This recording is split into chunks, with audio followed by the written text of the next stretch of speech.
And on a sun-splashed Saturday morning, we welcome you to where the West begins. Beautiful Fort Worth, Texas, in the battle for the Iron Skillet for the final time. TCU and SMU, the Big 12, versus the ACC. Sonny Dykes, of course, led the Horned Frogs to the national championship game just 3 seasons ago. Rhett Lashley, the head coach for the SMU Mustangs, had his team in the college football playoff just 1 year ago. Now they call it the battle for the Iron Skillet. These two programs separated by just 35 miles. It'll be the final edition of said rivalry.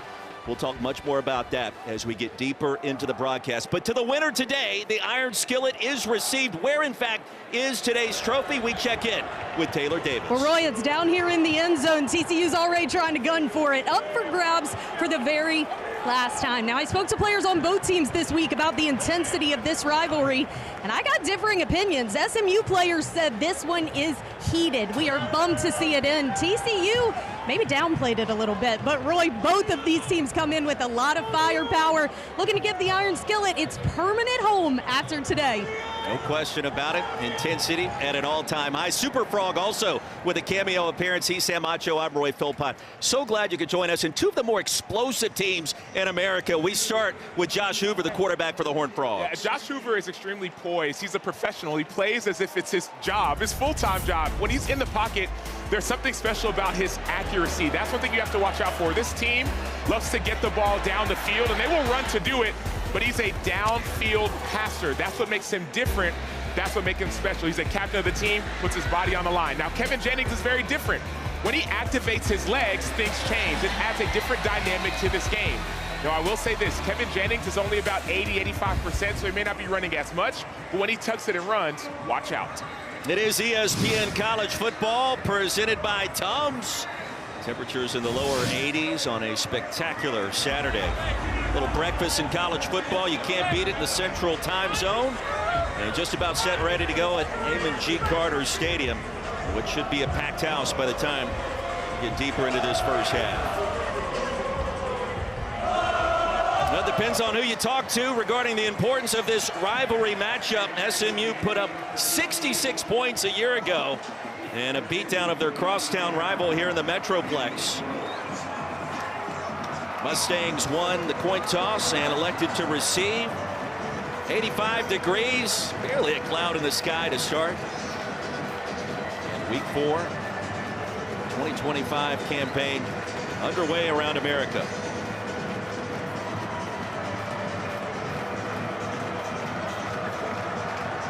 Link Rhodes back deep to receive the kickoff from McCashlin. Now let's take a look at today's Impact Players, brought to you by Mattress Firm. Sam?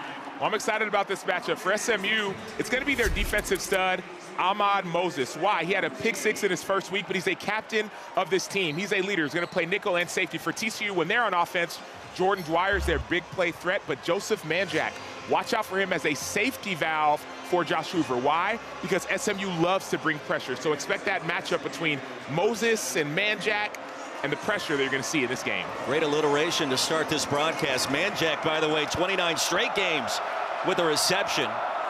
3rd in the country, dating back to 2 different schools. SMU has it first. And on first down through the A-gap, T.J. Harden, the UCLA transfer, barrels his way across the 30 and a gain of 6. And expect a heavy dose of run and also quick tempo. SMU is one of the fastest offenses in the nation. They do change the tempo up at times, but they want to run the football in order to open up the passing lanes for the defense. It's a new roster for the Mustangs after reaching the college football playoff a season ago. 42 new players out of the 85 roster limit set in play. Over the left side, a 2-yard pickup for Harden. Austin Jordan with a tackle. It'll be 3rd and short. Crowd is in it early. The student section for the Horned Frogs showed up early this AM and making a little bit of noise.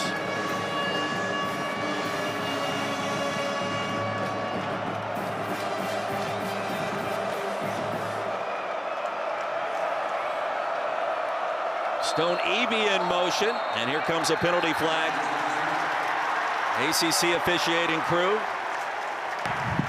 False start, offense, number 88, 5-yard penalty. Third down. Matthew Hibner, a lot of 12 personnel with 2 tight ends featured by the Mustangs.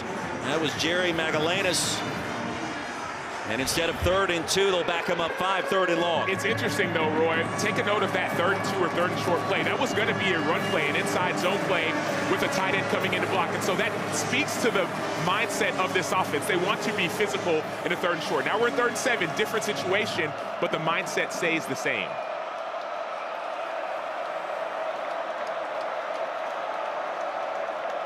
Jordan Hudson back in the starting lineup for SMU. Jennings looking his direction, flings it across the middle, and it's incomplete. Yamir Knight, the intended target.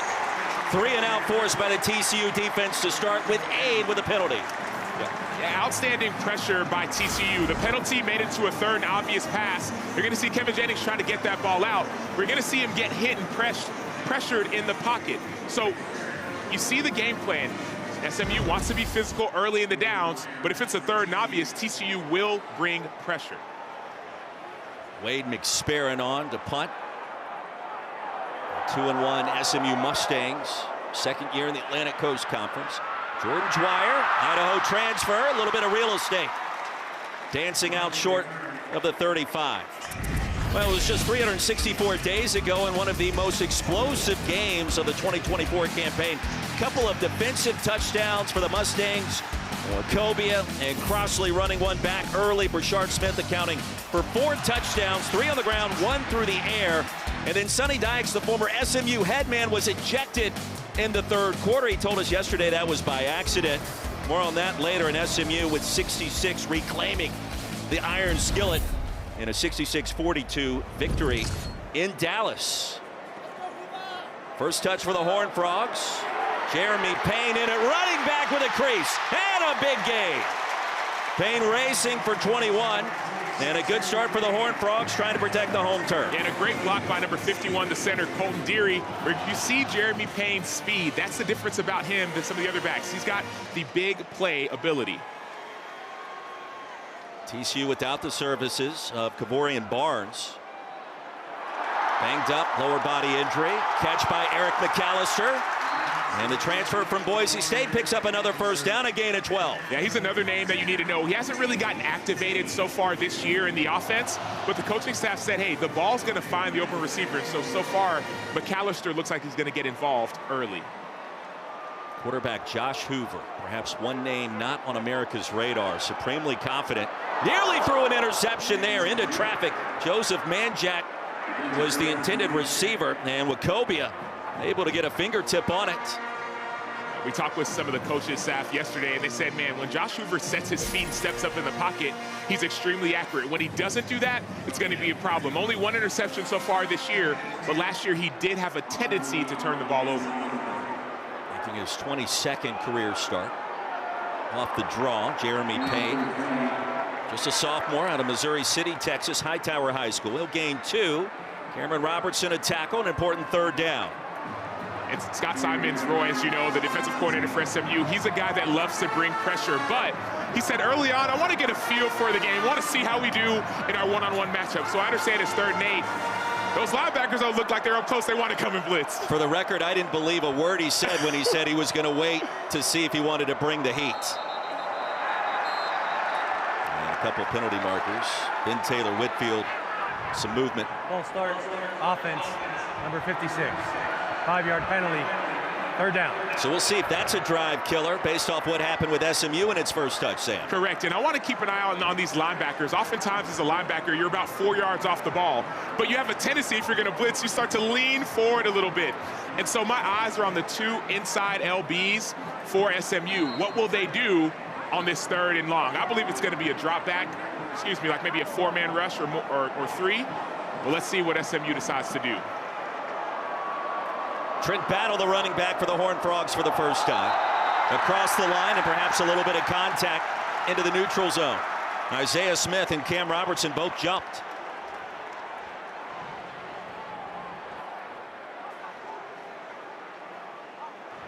Ball start, offense, number 6. 5-yard penalty, 3rd down. And Trent Battle with some movement that inspired that leap by 2 SMU defenders. So now pushed out of field goal range.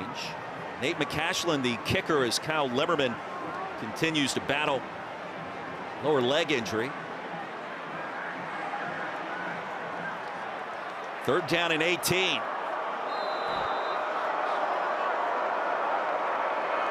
TCU off that impressive Monday night, Labor Day night victory against North Carolina.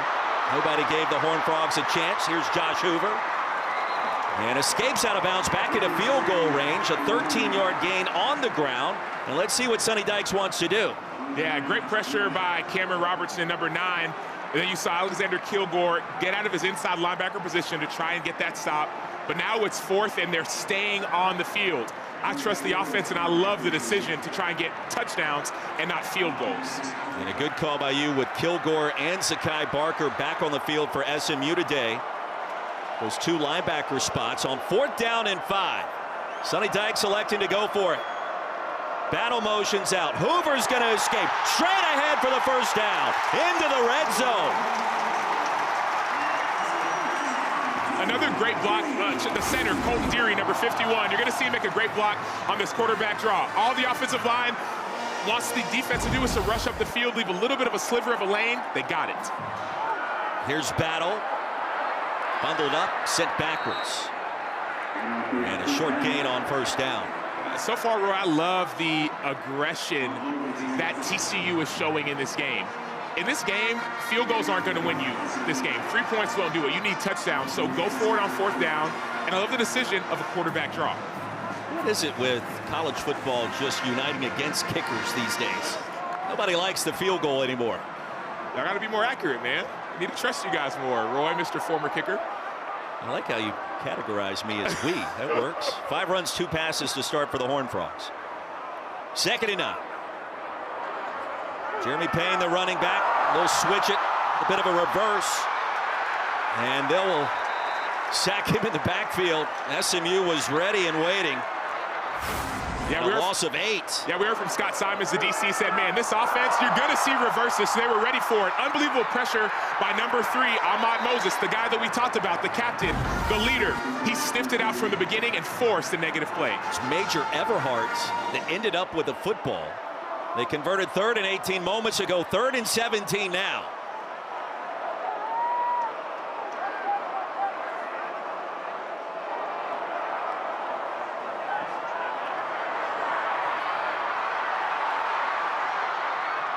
Floated, far side, and caught.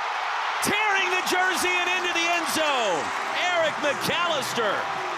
And the first touchdown of the season for the Boise State transfer from 27 yards out.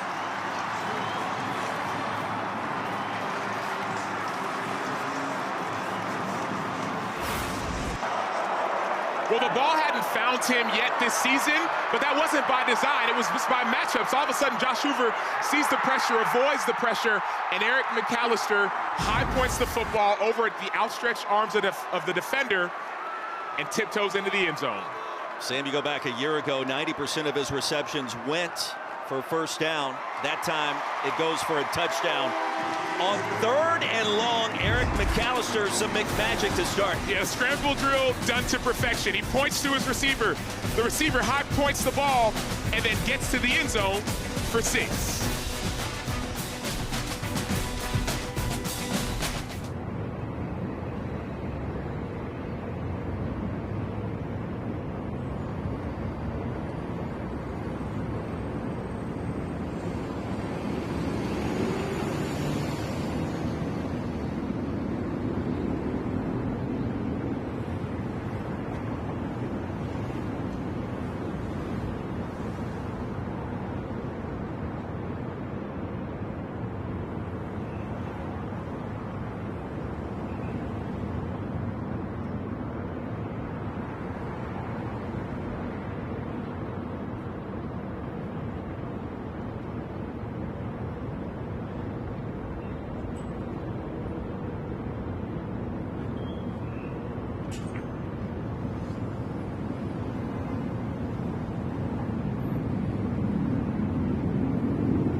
in Fort Worth, you're watching the Big 12 Conference on ESPN. Amon G. Carter Stadium. Beautiful Saturday morning, just underway, and a good start for the home team. Undefeated TCU, leading SMU after that 67-yard, 9-play scoring drive. First touchdown of the season for Eric McAllister, and a good start for the always accurate Josh Hoover, who by many accounts may be starting to emerge on some radars in the quarterback rankings and conversation nationally. After converting on 3rd and 17 for the first score of this game. 2 yards deep, Link Rhodes. Waiting for the convoy. The 22 and brought down there. There's a Taco Bell Live Más student section. Only one student section can claim the title of Live Más student section of the year. Who will take home the trophy this year? Raucous crowd on hand about an hour before kickoff in the TCU student section. Sam, it is an 11 a.m. kickoff time, so perhaps a little bit later arriving crowd than normal if it was later in the day, but they've been loud to start, and the stadium started to fill in. And the fans are talking that noise a little bit. They were talking junk to the SMU players on their sideline, so the student section is going to try to make an impact on this game. I mentioned Jordan Hudson has returned after the elbow injury. Chris Johnson to the edge, and SMU with its first down. 14-yard gain on the ground for the Mustangs, and the drive begins here. And Chris Johnson is another one of those shifty type of backs, transfer from Miami. He's got a little bit of juice to him, so you'll see him try to wiggle and explode. So he's got a different skill set as well in the SMU backfield.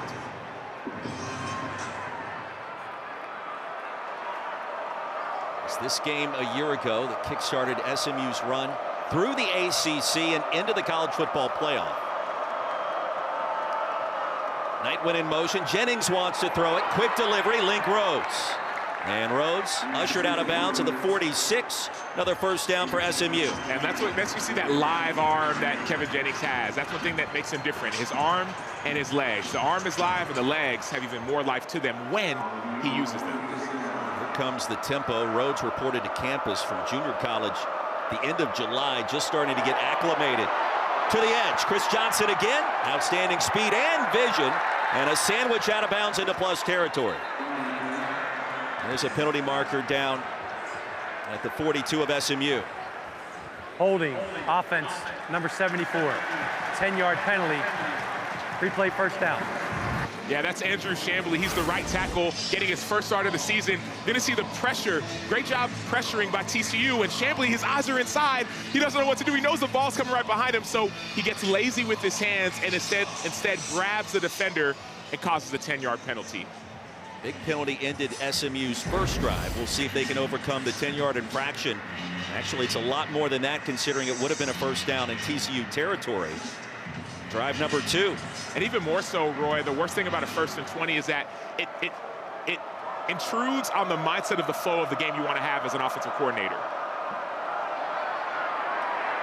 TJ Harden tests the left edge. And here's what I mean by that. So if that was a 3-yard gain or a 4-yard gain on 1st and 10, now it's 2nd and 7. Now you have options. But now it's not 2nd and 7, it's 2nd and 17. So it has to be a pass here. You can't run it again and have a 3rd and 13. So penalties like that, they disallow a coordinator from calling certain plays. 7 minutes remaining here in our first quarter in Fort Worth. Play action for Jennings. Wants to go long and does. Over the secondary and incomplete, and Ymir Knight broke open at the last minute. Bud Clark was in the area and may have gotten in the line of sight on that pass coming down. So this is going to be a cover 2. Number 3, Caleb Elarms-Orr is a linebacker. He's actually the middle runner on that play. He was way too far behind. So that was a perfectly placed ball, but watch out for this SMU offense trying to split that cover 2. The linebacker's the middle runner. He's supposed to stay with that vertical route. He was too far off from the vertical. And Casey Woods confirming that to us yesterday. They felt they could take some shots in the middle of the field with their tight ends and with Knight. 3rd and long, here's pressure. Jennings able to fire a strike to Jordan Hudson. And Hudson, the reception, 2nd of the season. And a 25-yard gain on 3rd and 17. And one thing I love, Jordan Hudson, he dislocated his elbow week 1. So he catches this ball. We didn't know if he was going to play, but notice he's not going to stiff arm. He's going to lower that shoulder to keep his elbow from getting injured. Jennings eludes the pressure again, buys some time to the perimeter. Positive gain for Kevin Jennings. Sam, he hasn't run a lot so far this season. You mentioned the injuries, probably 80 to 85% with the ankle. He'll have to do that today. Correct. He hasn't run a lot, but when he does, he is special. There's a different element to his game. It's not as if he's a dual threat quarterback that when he tucks it and runs, he's just going to go and get a first down. He'll tuck it and run laterally to allow his receivers to get down the field. So it's like a dual threat to the dual threat, right? He's not just going to run it and get vertical, run it and get lateral. Offense is going to go down the field, and his receivers may be open. Was that be a quadruple threat? Two squared. Doubling the dual threat? Yeah, 2 squared. That makes sense. 1 to the 5th power. I was told mathematics would not be involved. Movement in the backfield. Mustangs will be backed up 5 yards.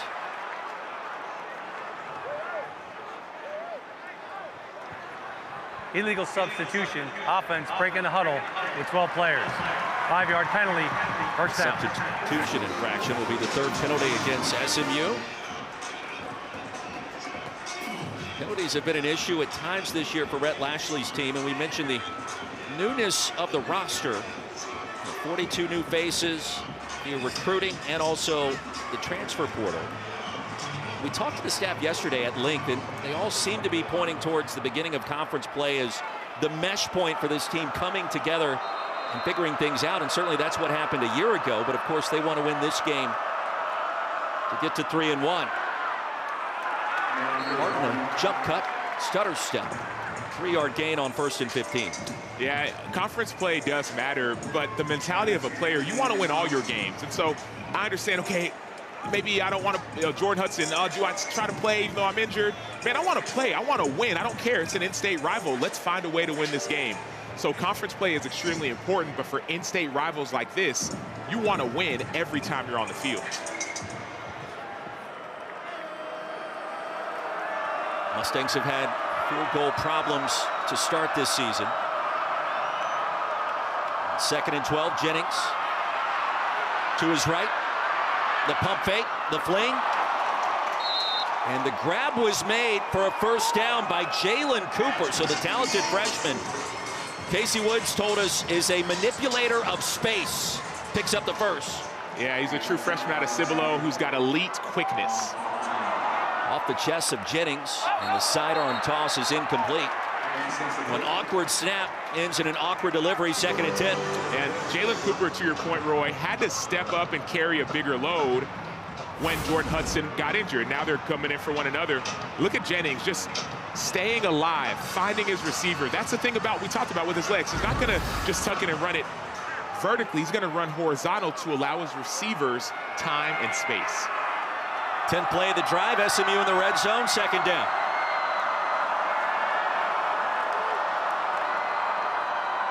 Harden, well, there was a hole that was there. It opened up at the line. Powers his way to the 11. It'll be 3rd down after a 3-yard gain.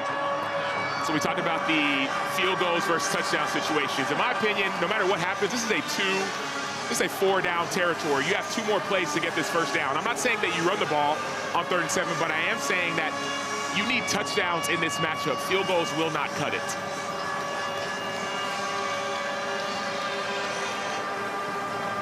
Second possession for SMU. The Mustangs at 2-1. Their only loss in double overtime against Baylor.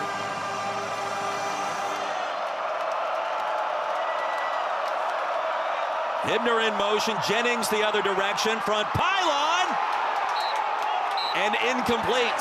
Jordan Hudson, it was bobbled for a moment, and unable to catch it cleanly inbounds. Well, Jordan Hudson receives a perfectly placed ball. He was bobbling it a bit, but I'm trying to see if that one even hit the ground or did that stay underneath his forearms. They may want to take a look at that. It certainly was bang-bang as he hit the turf. The ruling on the field, the pass was incomplete. The previous play is under further review. Jess Patterson is our replay official in conjunction with Game Day Operations in Charlotte. Remember, this is an ACC officiating crew, so they will get a chance to review what we just saw. It was 3rd and 7 at the 11-yard line. The pass was ruled incomplete on the field, Sam. I love the extension by Hudson. The ball does bobble. I'm just trying to see, does he get his forearms underneath that football? And is that forearm out of bounds as he corrals it? Timeout on the field. We will step aside and give you the final result of the review after this.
ESPN College Football is presented by Tums Fast Heartburn Relief, so you can love food back.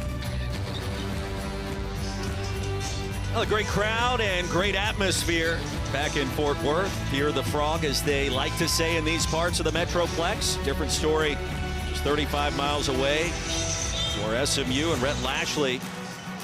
And they upheld the replay review of an incomplete pass. Jordan Hudson unable to catch that football cleanly, and that results in a 4th and 7. And a field goal attempt coming for Sam Keltner, who technically is the backup kicker, but had a better preseason camp. And from 28 yards out, and the right hash, Keltner gets SMU on the board. In our new score, 7-3, 3:32 remaining in a fast-moving first quarter.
Kevin. Very interesting development there in upstate South Carolina. Meanwhile, back in the Metroplex, 7-3 TCU leading SMU, and the Horned Frogs set to get the football back.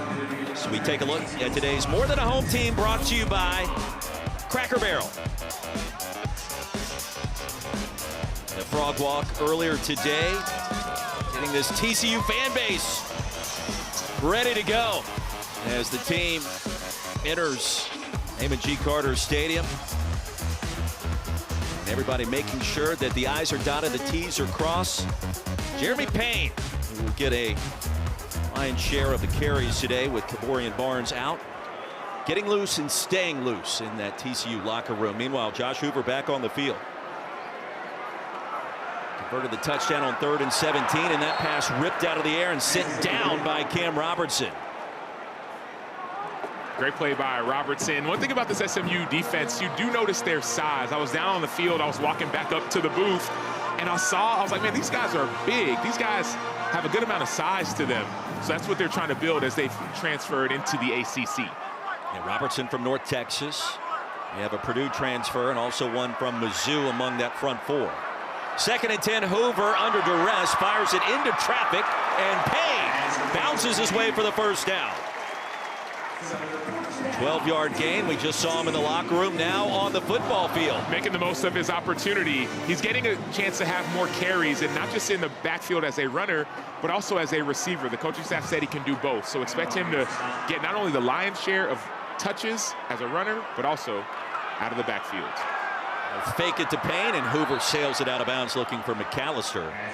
Jeremy Payne, he's probably one of the smaller players on the field, but unafraid and fearless with the ball in his hands. Yeah, and he saw the one-on-one matchup. He said, okay, I'm a lot quicker than you, so I'm going to use my quickness to get open. Then I'm going to use that same quickness to get a first down. So you have to use whatever your different strengths are. Some backs are bigger. Some backs have more quickness or elusiveness to them. Use your strengths to find a way to get on the field. Payne again up the middle. Late penalty marker. And about a 5-yard gain on 2nd down. Isaiah Smith chopped him down. Personal foul, face mask, number 1 defense. 15-yard penalty added at the end of the play. Automatic first down. So you're going to see Isaiah Smith, number 1, with his hands up to the face right there on Jeremy Payne. Jeremy Payne is 5'10", he's 180. Isaiah Smith is a little bit bigger, and so that's why you see you got to be better with your hands. A little bit bigger, 6'4", 250. Not needed there, and the penalty moves it into SMU territory, and those infractions leading the ACC for Rhett Lashley's club. That was Curtis in motion. Leaping grab, the first of the afternoon, in the morning, I should say, by Jordan Dwyer. And a 9-yard gain. It'll be 2nd and short. You're going to see TCU start to go with some of that tempo. Both teams are changing up the tempo. Jordan Dwyer, the transfer from Idaho, had a huge game week 1, but they've spread the football around. Sammy was 2nd team All Big Sky last year. Trent Battle straight ahead. He'll pick up the first 3-yard gain.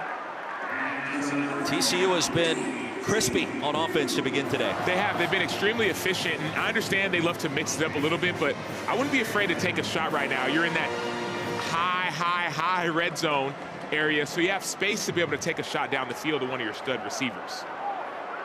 Nearly perfect balance to start. 8 runs, 7 passes for the Horned Frogs. Battle to the perimeter. And a nice move. 2 flags flying as Battle was able to get to the edge again. Deuce Harmon with a tackle.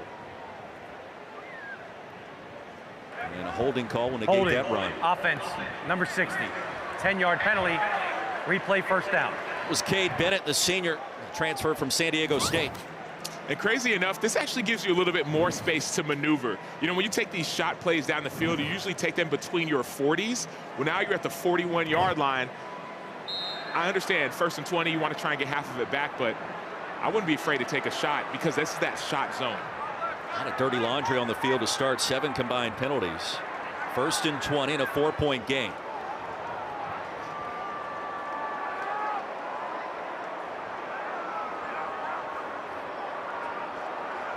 Hoover with time, loops it out of bounds. Dwyer was there, but he was about a yard outside Out of bounds line as we check in again with Taylor Davis. Well, Roy, down here on the TCU sideline following their touchdown, a lot of celebration for Eric McAllister. Yesterday in meetings, head coach Sonny Dykes told us we have to get McAllister going. In week 1, North Carolina really double-teamed him, allowed for the emergence of Jordan Dwyer, but they knew with his size and speed, he would be a key piece of this game, looking for him to continue to contribute. Really is a talented receiving core, Taylor, when you think about McAllister, Dwyer, Manjack. You got the tight ends also doing damage. That was Ed Small. He's a true freshman. Sonny Dykes confirmed to us he was the most talented receiver he thought in the Austin, Texas area going back to the last recruiting cycle. 3rd down and long for the Horned Frogs after a gain of 9. And your point about McAllister is a good one, Taylor and Roy. He gets behind defenses with his speed, but he's also 6'3", 205. So you can actually do fade balls to him as well because he has the size and the speed to make the play. Hoover, quick strike. DJ Rogers, short of the line to gain, brought down to the 25. So 4th and medium, Sam, and we've seen TCU go for it. We saw SMU kick the field goal. And TCU has shown us they're going to be aggressive. That's why they were aggressive earlier on the 4th down. That's why you throw an underneath route that's not going to get you a 1st down because you know you have 2 to get it. 4th down and 4. Empty backfield. Hoover ran it in this instant moments ago. Instead, it's DJ Rogers. Inside the 15, another 1st down.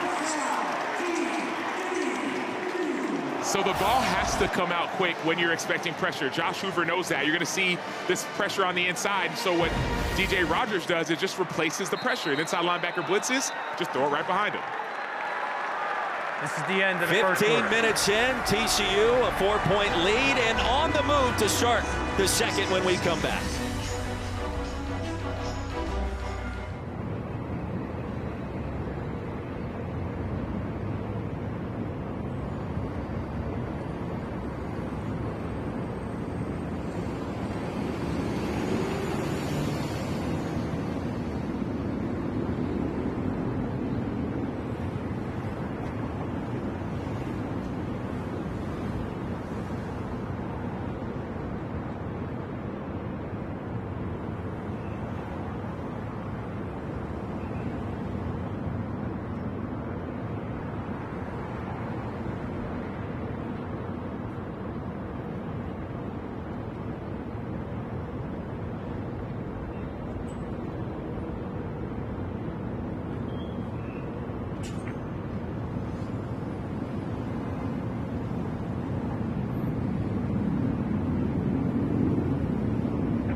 back in Fort Worth. SMU trailing 7-3. Rhett Lashley joins me now. Coach, TCU's been aggressive on fourth downs. How can you get their offense out of rhythm? Well, we've done a good job of getting them behind the sticks. The big third down scramble touchdown hurts. Obviously, they've converted 2 fourth downs. We got to get off the field. And then offensively, we settled in, had a really good drive going, shot ourselves in the foot with a penalty, and had to settle for 3. So we're fine. We got to make some plays. Thanks for the time. Yep. Taylor, thank you. And SMU needing to clean up some things. The 11th play of the drive coming up for the Horned Frogs in the red zone of the Mustangs. Sam Acho, Roy Philpott, Taylor Davis. Josh Hoover, the TCU quarterback, to Jeremy Payne around the right side. And belted down after a short gain by Cam Robertson. Both of these teams extremely explosive. TCU 14th in the country in scoring offense. Season opening win in Chapel Hill. They reeled off 41 straight against Bill Belichick's defense. Back of the end zone, a little hand fighting and incomplete. Eric McAllister was in the area, and the coverage was ample by Smoke Robinson. Yeah, great tight coverage by Jalen Davis Robinson. But that ball looked like it was a little bit either off or a miscommunication. Or maybe even a little bit of a hold as well. Look at that back shoulder.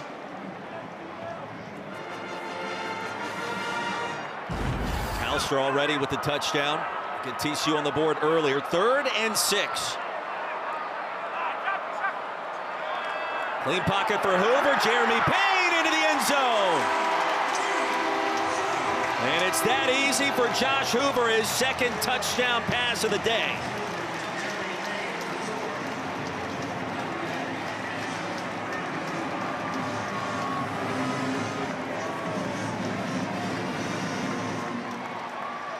Sam, you think about the Horned Frogs on 3rd down and 4th down in their first 2 drives.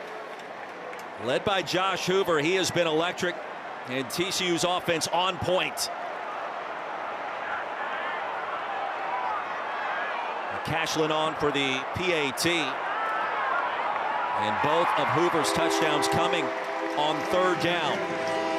And Jeremy Payne is making the most of his opportunity. We talked about his size, 5'10", 180, but watch him out of the backfield. It's going to be matched up against a linebacker. The linebacker's not going to be ready. He tries to fight through the traffic, and unfortunately, he's not able to. As a linebacker, you have to understand that those cut splits mean you could get picked. So you have to go over top or underneath, and Payne knows that as well, so that play is run to perfection. Josh Hoover, calm, cool, and collected. Our conversation with him yesterday spanning nearly 15 minutes, and there is a confidence about him under the surface I think the rest of America doesn't know much about just yet. And that could be changing right before our very eyes today. Now, don't forget, 22nd ranked Auburn will be the Palace of the Prairie, 3:30 Eastern. Tangle with number 11 Oklahoma over on ABC. Later tonight in primetime, the Sunshine State rivalry matchup. Gators and top 5 Miami at 7:30 Eastern. And of course, both are also on the all-new ESPN app, so you can watch from anywhere. I'm excited about that Oklahoma-Auburn game. John Mateer, Jackson Arnold, they played in high school. This is going to be a good one. Yeah, the return of Jackson Arnold, former OU signal caller for 2 seasons. Sam Bassesi sends it to Link Rhodes, his 3rd return. Couple of blocks and belted down to the 24. We check in again with Kevin Connors. Brought down by Andre E.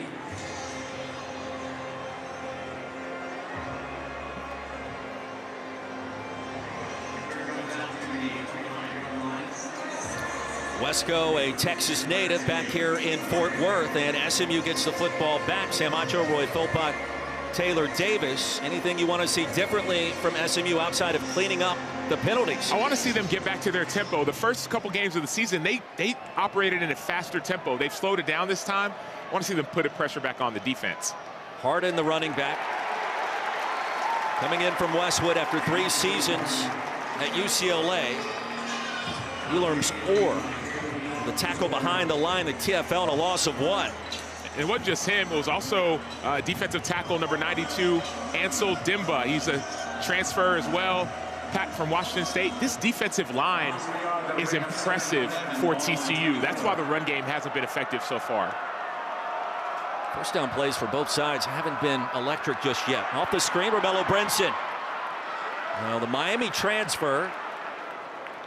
Good start to his senior campaign. Gain of 9. And this is a point where I would have loved for them to try to get back into that tempo. You got a 9-yard gain. You don't need a sub just now. I understand you want to get the right personnel because it's 3rd and 2, so you're bringing in Matthew Hibner, your bigger tight end. But sooner or later, you have to speed up the defense. They're playing extremely too comfortable right now.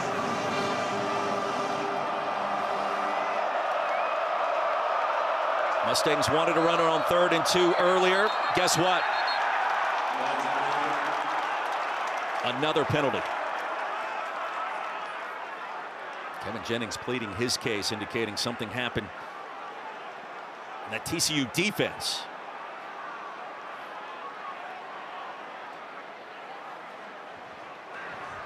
Delay of game, defense, 5-yard penalty, results in a first down. So what they're saying is, and what you saw last year say, is it should have been disconcerting signals. The defense is trying to fake an offensive snap count, and so when they hear that, the offense moves. So we thought it was a false start, but on the field, Kevin Jennings and last year saying, no, they are imitating our calls, and that is not allowed. Disconcerting signals, delay of game, give us the 5 yards. I know you did that in your time in the NFL with the Bears. I can just see you what doing that. What makes you say that? You're barking out signals, trying to get everybody confused. I was focused on my own job, Roy Philpott. Good for you. Play action. Jennings flings it to Brinson. And a nice gain on first down. Romello Brinson upended, crossing the 40.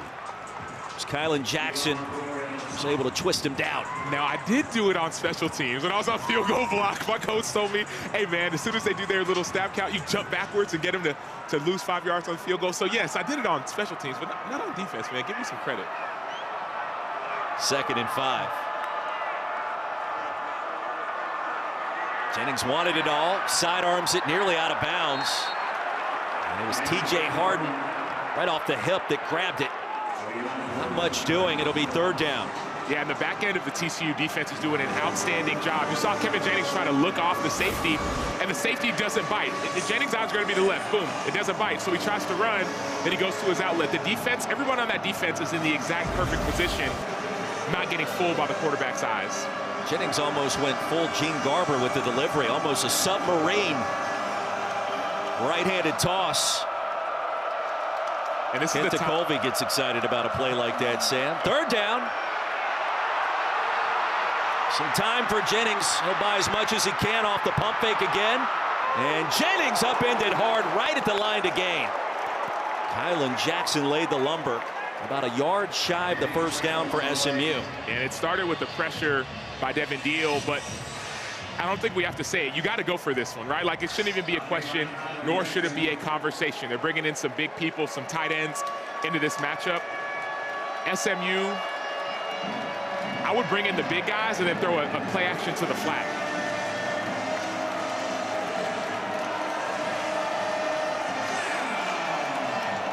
Two tight ends in the game. And a timeout. Rhett Lashley furious. Timeout. SMU. Their first time out of the Step half. aside in Fort Worth. Play of the first half coming up next.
11-point lead for the home team. SMU with a 4th down and 1 from its own 47-yard line coming up. And moments ago, Kevin Jennings chopped down the low hit that came in. And right there near the line to gain. I'm not sure if the spot was perfect.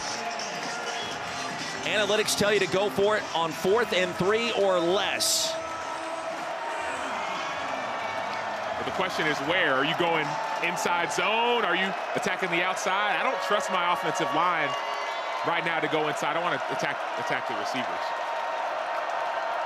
EB in motion. Harden able to keep those legs churning and crossing the threshold there to midfield. A 3-yard gain on 4th and 1. I like it. You may not trust the offensive line, but you trust your 6'2", 220-pound running back. That was ended up being a good decision. Now, tempo.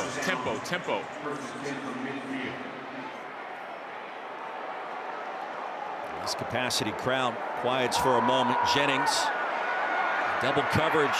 He was looking long. Penalty flag comes out, and a bullet out of bounds is incomplete.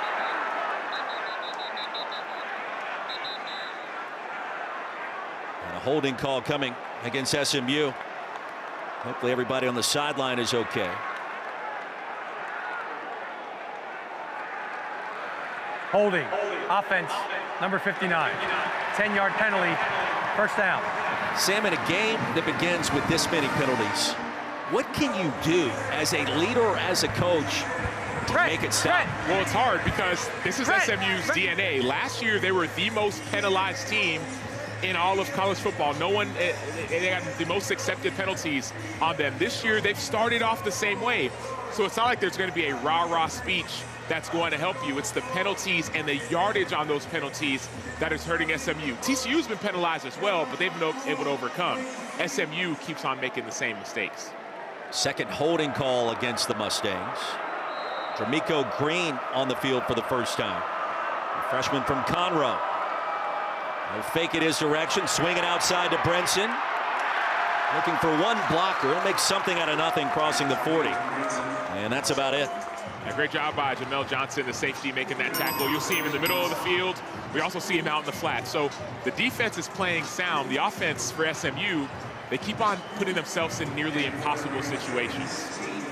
That pass going backwards, technically a rush for Brinson. 2nd and 16. See if Green get a touch at some point. They want to feed him the football this afternoon. And Ymir Knight back into TCU territory, a gain of 8. Well, you said it early in this game. Field goals are not going to win it. Mustangs already with 1 field goal on the board. You have to think Brett Lashley, Casey Woods want to be aggressive. Correct, and so that gives you options on this 3rd down. It gives you a chance to not necessarily attack beyond the sticks, but just like we saw TCU do. On 3rd and 8, you can get 4 or 5 yards, so you can make it a 4th and manageable. That's what happened on the last occasion. We saw 3rd and 7. It was 3rd and 8, a gain of 7 to set up 4th and 1. Jennings directing traffic, a late delivery, and it's complete. 1st down and more to Ymir Knight. Sammy was right at the line of scrimmage and delivered it exactly when he had to, with the defense committing to the quarterback. Yeah, and he had 2 guys open, really 3 options. Kevin Jennings could have ran the ball, could have tossed it to the flat, but instead he wanted to take more than the defense was allowing to give. And so great job by Jennings extending the play, moving laterally, and then finding his open receiver, Ymir Knight. Gain of 35 on 3rd and long. Chris Johnson Jr. sent down short of the 10 by Devin Deal. So you see him, he's trying to tell Ymir, hey, turn around, get vertical. No one's on you, you're wide open. Could have thrown it to they had 2 guys open, but great job of Kevin Jennings extending plays. The reason why extending plays is difficult for a defense is that you spend all week practicing against a certain play, and you think you know what play is going to come, and you stop that play. But the problem is the second play. What happens after that first play is stopped and the quarterback extends? That's what makes it difficult for quarterbacks who love to scramble and are accurate. Jennings in both of those categories. 2nd and 8.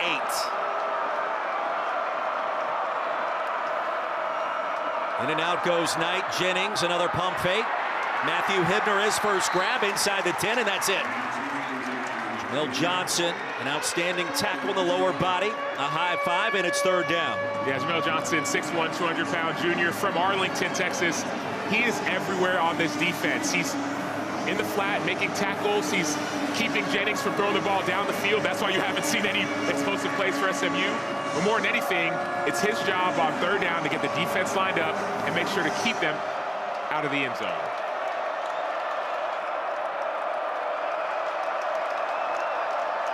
On third down, Jennings, sidestep, one defender across the goal line for the touchdown, Matthew Hibner.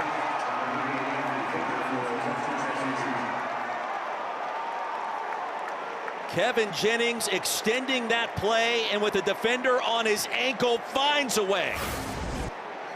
Not only that, this unbelievable block on the edge. You're going to see essentially Kevin Jennings has more time than he needs, and he gets the ball across his body while he's fading away to the outstretched arms of Matthew Hibner. Great job extending the play and getting that ball to his tight end. Brett Lashley told us yesterday a lot of 12 personnel against this TCU defense. 2 tight ends on the field with Hibner and R.J. Maryland, outstanding weapons for this offense down the field, Sam.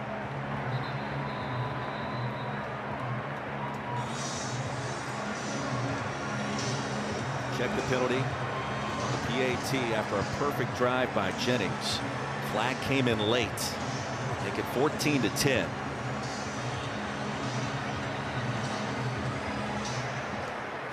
The try is good. After the play, unsportsmanlike conduct, kicking team, number 58, his first of the game. That 15-yard penalty will be enforced on the kickoff. Timeout. So Kevin Jennings is going to do things that most quarterbacks can't do. He avoids the blocker. He finds a way to hurdle over somebody, leaning away, falling away, fading away, and Matthew Hibner is making the play.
ESPN College Football, presented by Tums, is brought to you by Arby's. We have the meats. Well, your trusted broadcasting team hanging out at the Human Performance Center yesterday. Taylor Davis, Roy Philpott, Sam Acho. We really enjoyed the snow room, the only one in North America. A snowball fight ensued with our cameraman Dirk, who's feeling much better after some contact last week. That certainly was great to report. But you can understand why student athletes want to come here to Fort Worth and play at TCU. SMU, the touchdown moments ago. Great time on campus here yesterday. Oh, it was unbelievable. You and I got a little bit of a workout in at TCU's gym. I'm not going to say who outbenched who, but hint, hint, it wasn't you. A lot of big dumbbells there for your humble play-by-play man. Ensuing kickoff, John Denman returns it. And upended crossing the 30, back to the studio, and Kevin Connors.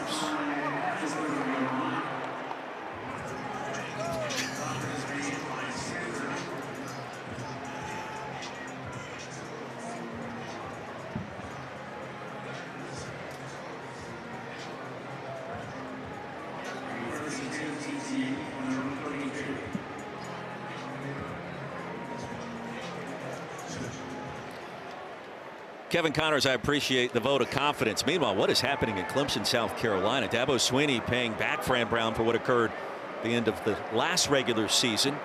Helping get the Tigers into the ACC championship game against these SMU Mustangs.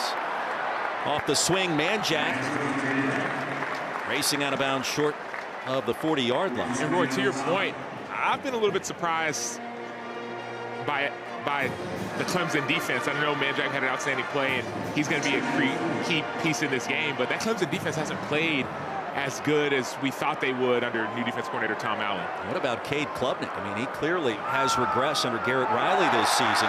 Through the line of scrimmage, Trent Battle into SMU territory. Gain of 15 and a first down. The early story in Fort Worth, neither one of these defenses slowing down the opposing offenses. But one is a lot more aggressive than the other. This TCU offense is so aggressive. They are attacking. You can see it in the way that the plays are being called. They're moving the ball down the field. Last series, 10 passes, 3 runs. Now they're running it more, so they're keeping the defense on their toes. Backside pressure, Hoover sensing it and was fortunate to maintain possession of the football with Cam Robertson breathing in his ear. Yeah, Cam Robertson, 6'4", 260. He's number 9 on defense. Does a great job on the edge winning. But I'm even more impressed by Josh Hoover's awareness. This should be a sack fumble right there, but look at Hoover step up in the pocket. Yes, it's a sack. I understand it. Cam Robertson's happy. All defensive ends are happy. But it could have been worse. Could have been sack, fumble, SMU ball. So good play by Robertson. Better play by Hoover. Loss of 2.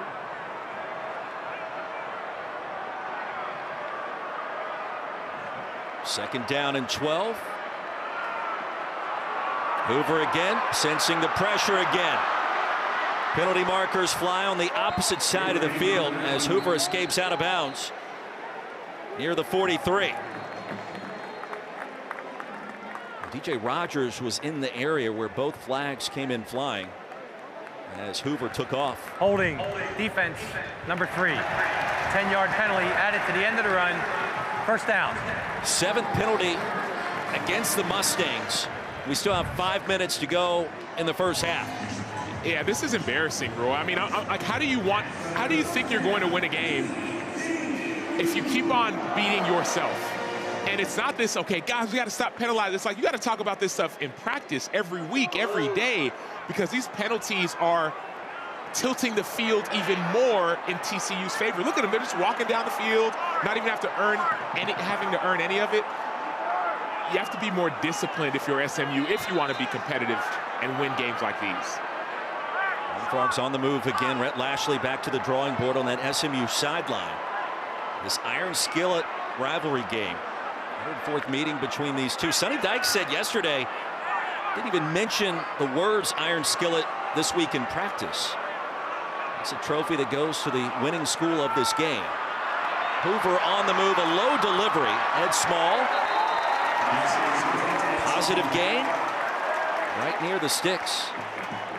Small, another true freshman along with Terry Shelton. Jacoby Hayes that this staff is very excited about for TCU. Ed Small, yeah, the true freshman, 6 feet, 210 out of Anderson High School in Austin. They are excited about him. They said Sonny Dykes like he's got a little bit of Wes Welker to him. I don't want to say that, but he's got that type of quickness and work ethic. Well, you just said that, and Sonny Dykes, I'm not sure if he appreciates it or not, but I mean, Small was also a baseball standout and was set to play baseball at Texas before deciding to play football at TCU. There's Nate Palmer. And chopped down by Terry Webb. It'll be 3rd down. No gain on the play. I know you've been aggressive, but 3rd and 1, just run the football. Run the football, get a 1st down, and control the clock. There's 4 minutes left in this half. You feel like you're going to score if you're TCU pretty early, but take your time, run the ball. You can do quarterback draw. You could motion the running back in and get an easy 1st down. 4 blockers in front of Nate Palmer in an unusual formation. They will shift out of. You got to hurry up, though. That clock is ticking. 2 on the play clock. And a handoff to Palmer. Didn't need much. He'll get enough to move the chains. I know you've had a lot of tempo in this game from both teams, Roy, but now as much as I can, if I'm TCU, I want to try and slow it down a little bit. I want my touchdown, but I want to try and slow the tempo so that I'm not giving SMU too much time to get the ball back before halftime. Trent Battle and Jeremy Payne both on the field at the same time for the Horned Frogs. Jordan Dwyer, single coverage, top of your screen. Run the opposite way. And Jeremy Payne tumbling out of bounds with Cobia. Able to ignite the contact there. 2nd down after a 4-yard pickup. And as much, Roy, as this game is feel like it's tilted in TCU's favor, it's still just a 4-point contest. So if you're SMU, you can hold them to a field goal, force a turnover. All of a sudden, now you have the momentum, even though you've played poorly in this 1st half. Hoover, end zone. McAllister. And an interception by Smoke Robinson. Well, the frog horn was blowing, indicating a TCU touchdown, but Robinson stole it in bounds. Pass was intercepted in the end zone for a touchback. 1st down, SMU. The LSU transfer, Sam, finds a way. See ball, get ball, and Jalen Davis Robinson sees the ball in the air, in the receiver's hands, and he takes it from him for the interception.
All-new ESPN app club takeaway in full effect. Some 35 miles from SMU's campus back in Fort Worth.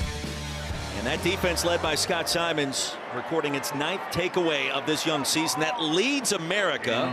Over the right side is TJ Harden. And Jalen Davis-Robinson with the interception in the end zone. I mean, that felt like it was more on the receiver not being able to catch that one cleanly, Sam. And that's why I love the term takeaway, not turnover. A turnover is a dessert. A takeaway is when you steal the ball from the other team.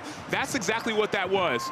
You're seeing Robertson take the ball away from the receiver. There's nothing more, nothing less. So that's what the mentality of a defense has to be if you want to try to find ways to steal victory from defeat. Timeout on the field as we step aside the 2-minute stoppage.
Great relationship, KC, between Jackson Arnold and current Oklahoma head coach Brent Venables. Arnold 2 years in Norman, now with Hugh Freeze on the Plains in Auburn. And what a storyline that is going into that 3:30 start on ABC.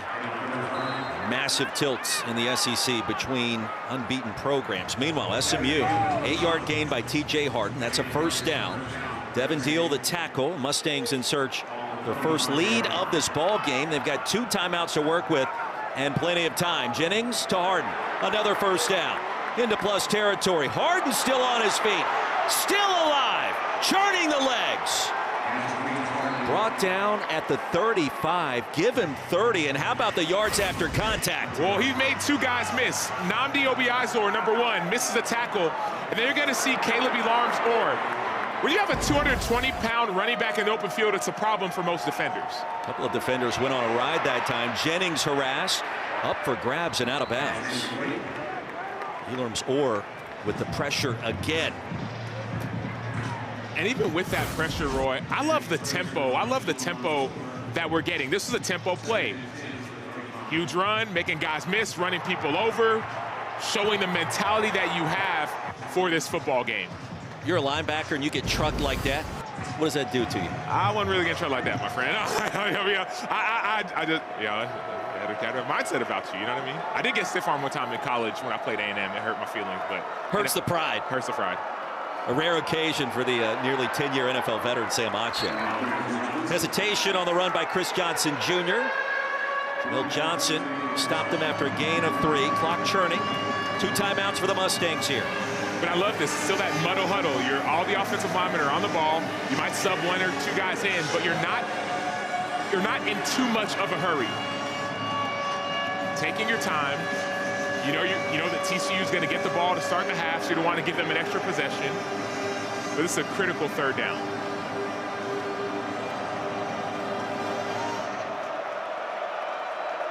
Third and 7. Brinson motions out. And the top receiver for Kevin Jennings so far this season. And Jennings delivers wide of his intended target, Brinson. It'll be 4th and 7. And I love the decision right now to go and kick the field goal. You and I, Roy, were talking in the break. Man, take your time. If you need 3, go and take 3 points. That way it's a 1-point game, even as poorly as you have played. All the penalties mounting up against Brett Lashley's team. And now it's Sam Keltner's turn again. Made his first field goal earlier in the half. This attempt nearly twice as far away from 49.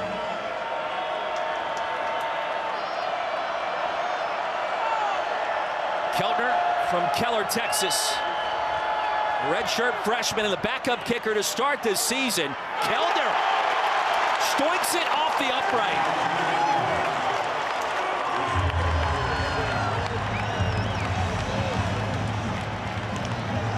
They say football is a game of inches. That was an inch away from being a 1-score game. And it's a game of milliseconds. It looked like Sam Keltner actually stepped a little bit early before the ball was snapped. I don't know if it was nerves or excitement, but he looked like he was a half a second early in his process.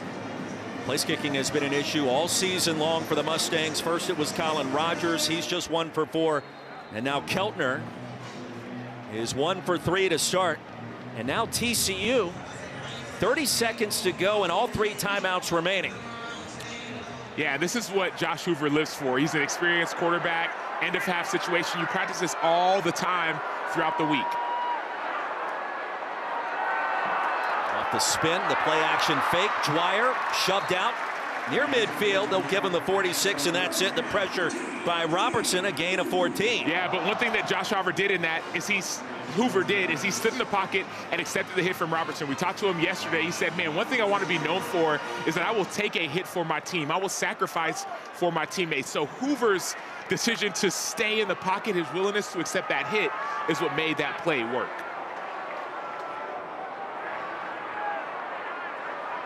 McAllister motions out. Hoover looking that direction. Pocket collapsing and the pass incomplete. Payne was sitting right in the middle of the field. And it was tipped by Kevin Allen at the line of scrimmage. And the difficult part, Roy, about these hurry-up situations, I will say, is that these receivers are running all the way down the field. And so all of a sudden, it doesn't work, and now you're tired. You got to get some guys subbed in. The issue is your stud receivers, McAllister and Dwyer, Manjack, you want those guys on the field in this situation. So conditioning is of the utmost importance. Horned Frogs need about 20 yards here to give McCashlin a chance. Field goal department, Manjack. Now 30 consecutive games with the reception. That is the 3rd highest mark at the FBS level right now. Again, his career at USC, then Houston now with the Horned Frogs, and Hoover with 13 seconds to go, facing a 3rd and 4.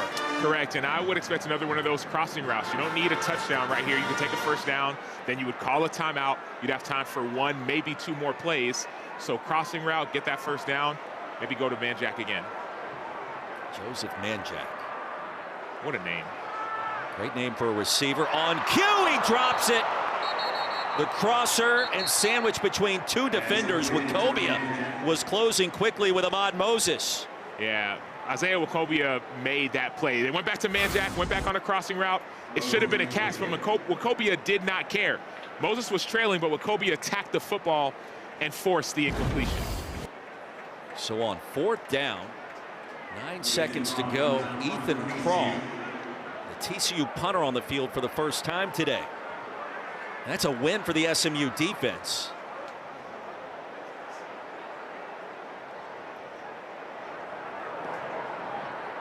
And Crawl almost straight up in the air, angling out of bounds. Nearly hit the edge of the TCU student section. Well, a 4-point game with 1 second to go gives us a moment to remind you WrestlePalooza is our first WWE Premium Live event. It goes down tonight, featuring John Cena squaring off against Brock Lesnar in the main event. Unlock your access and stream it exclusively on the ESPN app with the ESPN Unlimited plan. And on game day earlier today, how about Nick Saban, the GOAT, giving Pat McAfee the John Cena? You can't see me. And look at McAfee's reaction. He's like, Nick Saban, of all people, I thought you were the most serious human in the world. But now Nick Saban, he's proud of himself, right? You see him laughing, joking. Somewhere, Miss Terry probably cringing watching her husband, but we all enjoy it. What a great addition he has been to College Game Day. 1 second remaining on the swing. That'll do it. Entertaining first half, sloppy at times. And the home team, a 14-10 advantage. The game, the battle for the Iron Skillet. TCU will get the ball in the second half. Boy, a halftime report right now. Here's Kevin Connors, Trevor Matich.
Welcome back to ESPN College Football, presented by Tums on this Saturday afternoon in Fort Worth, Texas.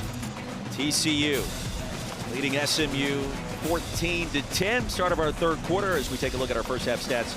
Brought to you by Tums and a quarterback comparison, Sam Acho. Yeah, these quarterbacks have been impressive, specifically through the air. Not much on the ground yet, but they've shown their stuff. Sam Acho, Roy Philpott, Taylor Davis joins us on the sidelines in just 1 minute. It was a highlight reel of sorts in our first two quarters today, especially at the quarterback position, as we take you out your mind to start our second half today. We're going to start with Josh Hoover, because Josh Hoover made some throws that made me go out your mind. Starting off with this touchdown on 3rd and 15, he avoids the pressure, points to his receiver, takes a hit, and Eric McAllister does the rest. Makes the catch, avoids the tackle, gets in the end zone for his first set of the year. But it's not just him, it's also Kevin Jennings. TJ Hart, the offensive running back, great block. Kevin Jennings avoids, evades, eludes, and makes a cross-body throw to Matthew Hibner for the tud. And then a celebration. We need a celebration like that, Roy. Let's go out your mind. We do. We'll have to work on that. Maybe our next workout next week, wherever we end up. That should be fun. Fun start for the home team here at Amon G. Carr Stadium, as Horned Frogs have found a way to a 4-point lead. Important to point out, too, both teams miss opportunities at the end of that first half. SMU, a field goal off the right upright from 49 with Keltner off the mark.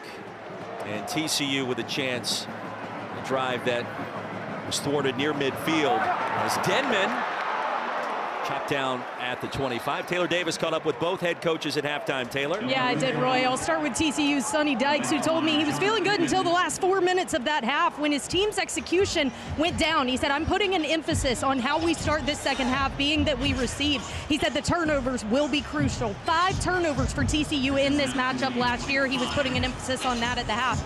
Now, for Rhett Lashley and SMU, he said both defenses are limiting explosives. You can tell it was a point of practice this week. He said they're making us drive the entirety of the field. We've got to get in the end zone. He said we're moving it well, but the penalties are getting us off schedule. We can't be in 3rd and medium when we are beating ourselves with holding penalties. He addressed that at the half, continues to lean on Kevin Jennings' ability to extend plays. And the penalties were atrocious. Various moments in those first two quarters. Eric McAllister's play has been exceptional. Gain of 17. First down for the Horned Frogs. Yeah, and despite all the penalties, it's still a one-possession game. So this series is going to be extremely important for SMU to be able to stop or slow down TCU and get the ball back. Hoover wanted to get rid of it quickly, couldn't do it. Pocket collapsing and nearly intercepted. A late toss across the middle. That's a no-no for a quarterback. And the pressure coming in with Isaiah Smith and Cam Robertson. Yeah, and you saw the pressure, so the pocket has been collapsed. But I don't know if safety Jalen Milner-Jones knows that that ball's going to be that far overthrown. He seemed like he was surprised by it, but that's a big-time missed opportunity on a near interception. Yards piled up for both sides in the first half. The points didn't after an interception by Hoover in the end zone. That missed field goal late by SMU. Imba a tackle. It's 3rd down and long. And those opportunities, Roy, just going back to that point, you can't miss those, right? Even if you don't expect it, you got to be ready for it, because if Hoover's going to give you the ball, you have to take it to try and get this lead back and force this game into more of a high-scoring game, which plays more in, I believe, SMU's favor. 3rd down, Hoover off the back foot, nearly picked off again. Now closing quickly for SMU is Deuce Harmon, who at times has struggled in his first 3 games this year. He did not there and read the quarterback beautifully. Correct. He's been soft in coverage, but this is not an opportunity to be soft. That's one you got to pick. I understand it'd be a highlight Sports Center top 10 pick, but you undercut the route just like you're taught, just like you're supposed to, but don't go up with one hand, go up with 2 and take it to the house. Those are 2 missed opportunities by the SMU defense. It was 7v7 and the defensive 7 came through. Just the 2nd punt of the game for TCU.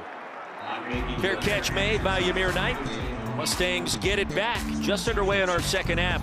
1 possession game.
back in Fort Worth. TCU leading 14-10. It may be a rivalry game day, but both programs have put their differences aside today to honor the Bonner family.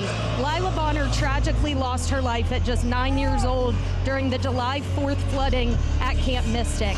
She happily cheered on both the Mustangs and the Horned Frogs, as Dad Blake is a TCU alum, Mom Caitlin is an SMU alum. Both universities hosted them here today. They were down on the sideline taking in pregame. Younger sister Scarlett was given a TCU jersey with Lila's name on the back. Her legacy lives on through their foundation, Lila's Light, saving animals and pets who were affected by natural disaster. I asked Dad Blake, what do you want people to know and remember about Lila? And he said she loved cheering on the Horned Frogs, and she's smiling down on us here today. Great report, and certainly doing so with this atmosphere and this game. Thoughts and prayers with everybody impacted by those devastating floods. Roy, if you read some of the story about Lila, they talked about how she would bring people together, SMU fans and TCU fans with the parents going to different schools. So it's so good to see the support. After the incompletion, TJ Harden upended. And a short gain. Give him 2. Austin Jordan got him to the turf quickly. It's 3rd down. And you see Kevin Jennings asking for, hey, let's speed this thing up. Let's get our personnel in. Let's make the substitutions. Let's try and steal some of this momentum back. We've seen the SMU defense answer the call and answer the bell. Now it's time for their offense to do the same. Kevin Jennings is going to get a chance to use his legs again, but maybe not to run the ball, but to extend it horizontally and find a receiver down the field. RJ Maryland is yet to be called upon today in the slot. The massive tight end coming back from an ACL injury. Horned Frogs show pressure. Kevin Jennings retreating. Bottles up and now goes down at the 5. And Jennings remains down on the turf after a loss of 13.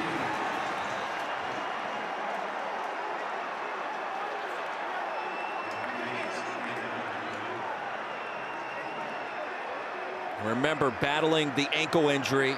Rhett Lashley estimated with us yesterday at around 80 to 85%. And the pocket collapsed quickly deep in SMU territory. And Jennings has yet to get up.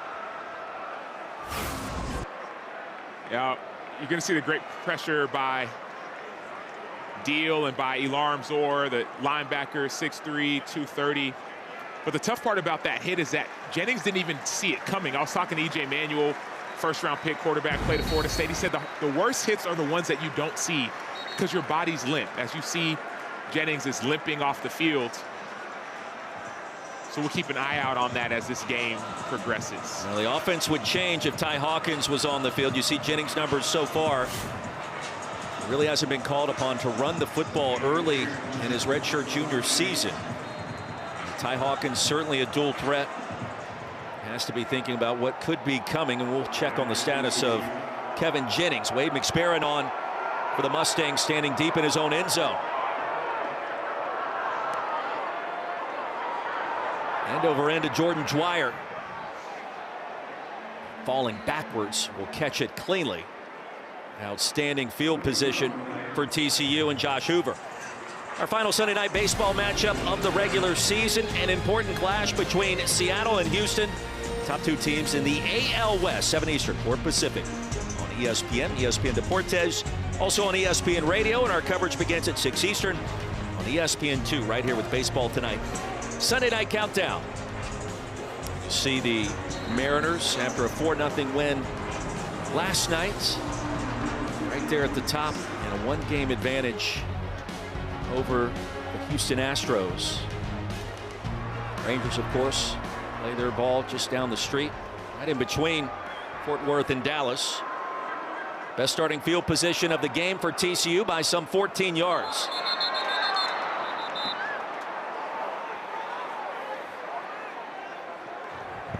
False start, offense, several players. 5-yard penalty, first down. It's a microcosm of the start in this game for both sides. But it's an efficiency of words. Could have named all the guys, several players. Everybody but the center. You can't remember all those numbers. And I will say this, Roy.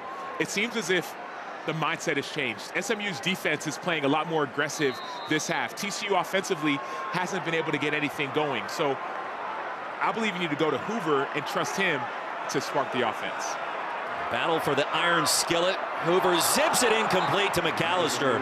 He came back for it. The ball hit him right on the number 1 in the chest. Brandon Booker was there and may have interfered with the line of sight. Yeah, Brandon Booker has his zone coverage. His eyes are on the quarterback, and so he just tries to dart in front of McAllister and maybe get a fingertip on the ball. But that defense is playing just a step quicker than they were in the first half. So I'm not sure what Resh Lashley told them at halftime. Whatever it is, it worked. Scott Simon said we have to bend but don't break in this game. McAllister on the crosser. Big play. Still in bounds and shoved out near the 10.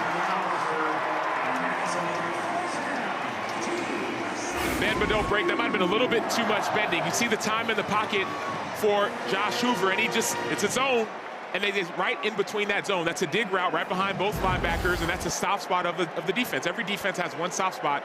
Hoover found it. Longest play of the afternoon, 48 yards to McAllister off the pump fake. McAllister again. And for a moment, you wondered if the ball was going to pop out. It did not. And a physical reception near the 2-yard line. Deuce Harmon able to bring him down and stop momentum. And that's a matchup that we got to even keep a bigger eye on. Deuce Harmon was playing soft in coverage early in this season. He's been challenged. You see him playing a lot tighter and a lot tougher. Look at that physical hit by Harmon there, near interception the last series. So whether it's him on McAllister or Dwyer, he's going to be a focus. See McAllister right there trying to catch his breath from getting beat up like that. TCU has led from the jump, looking for more. On second down, here's Hoover into the flats. Manjack has it, tries to shed one defender and another across the goal line. Yes!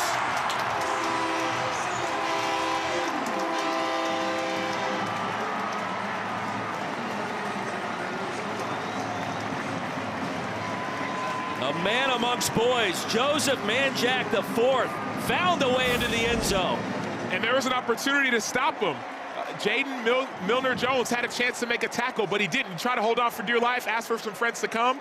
But if you let go, Manjack's going to find the end zone. Great effort by Manjack. The left arm to maintain balance to reach the right arm with the pigskin across the goal line. Awfully impressive for the transfer. 2 stops along the way before Fort Worth, USC, and Houston. Joseph Manjack. Well, we knew they'd be calling his number. Joseph Manjack answered the call, got out of the tackle, and found the end zone. 21-10, TCU.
ESPN College Football presented by Tums is brought to you by the Sonic Smasher. Buy one, get one free in the Sonic app.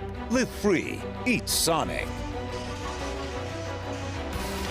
Now, some very big names a part of this Iron Skillet rivalry. You saw Slinging Sammy Baugh revolutionizing the forward pass to Andy Dalton for TCU, the Rose Bowl MVP. And back here in Fort Worth, it is all Horned Frogs, a 2-score advantage just underway to begin our second half. Samacho, Roy Philpott, Taylor Davis.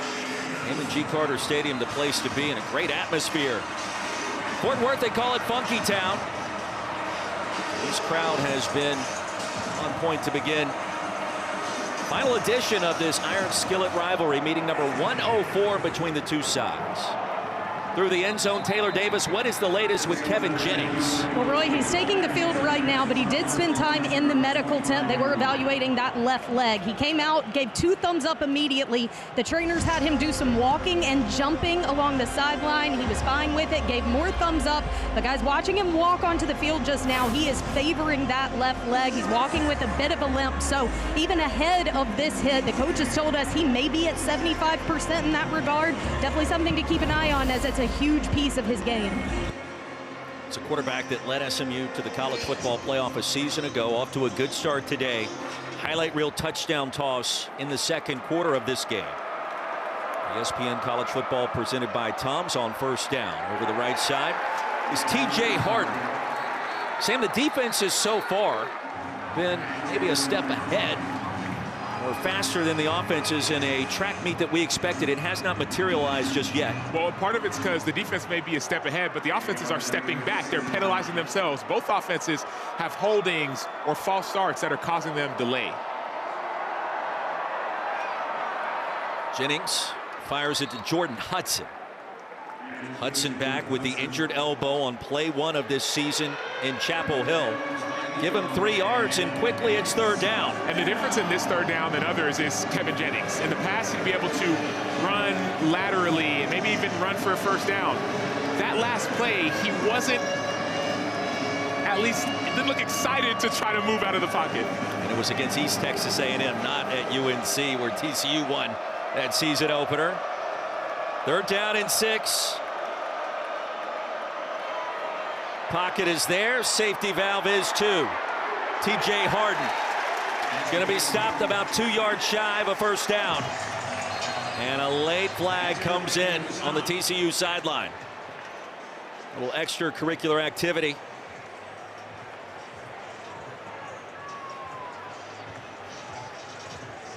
I know they're discussing what's about to happen, but whenever we get a chance, we got to show what Max Carroll just did on that last play.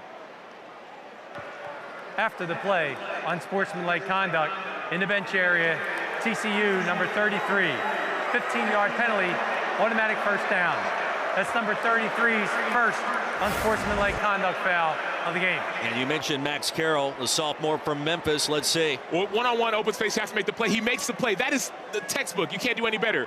What's not textbook is going and taunting an opponent after the play. So you were great before the play, Max. 6'3", 230. You have the size, the speed, the strength, open field tackle. But after the play, you have to have a level of self-control to not go and celebrate in your opponent's face. That was a critical third down stop. Now you've given them free yardage.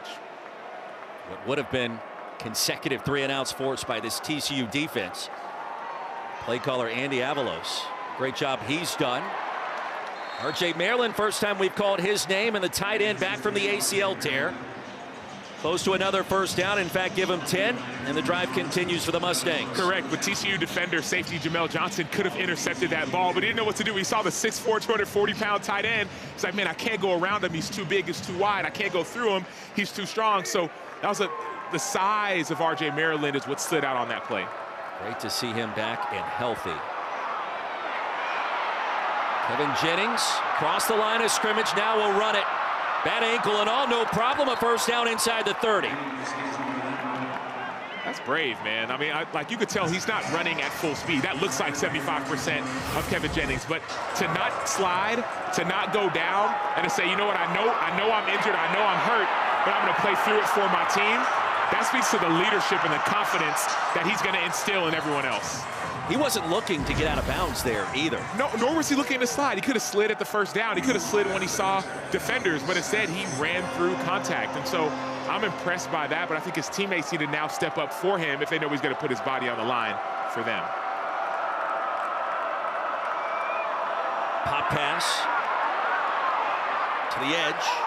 Derek McFall gets a touch. Reserve running back, a redshirt freshman from Tyler, Texas. And a gain of 6. And we're seeing a little bit of that tempo start to speed up just a little bit. SMU's trying to keep TCU a little bit confused by their tempo. Chris Johnson Jr. on 2nd and short. Stop near the line to gain. 3-yard pickup. It'll be 3rd down. Less than a yard to go. Coming on the final spot. Just inside the 20. And sorry about that, Ro, but even now, I'm looking at Kevin Jennings, right? I played outside linebacker. I'm looking at this quarterback, and he still has a little bit of a limp to his step. That doesn't mean he's not going to run it. Doesn't mean that they're not going to have a passing play. I expect them to run right here, but just keep an eye out on Jennings as this game goes on. TJ Harden through the hole on his feet. 1st down and goal for SMU. Now Kevin Jennings going to pull a Haynes King here in Fort Worth. Yeah, and look at number 44, Stone Eby, with a great block. That's a zone insert, a zone cut. His job is to essentially cut out the edge player from the play. So he does that, and that's why that play was able to be so effective. And Jennings racing over to the sideline to get the play call. Now back in the SMU huddle on 1st and goal. Pivotal moment in this game, the battle for the Iron Skillet. Mustangs won it last year, scoring 66 in the process. TJ Harden, a stutter step, and that slowed him down near the line. Imba was able to get there. No gain on the play. Yeah, Ansel Dimba, 6'3", 305, junior from Aledo, Texas, transferred from Washington State. He's one of the many dominant defensive linemen on this TCU defense. But what stood out to me more than the defensive linemen has been the running game. Like, SMU's been committed to running the football. They have not veered away, even though it's a 2-score game. Jermico Green, the SMU running back. Very high on his potential. Jennings in zone, breaking open and caught. Ymir Knight for the touchdown.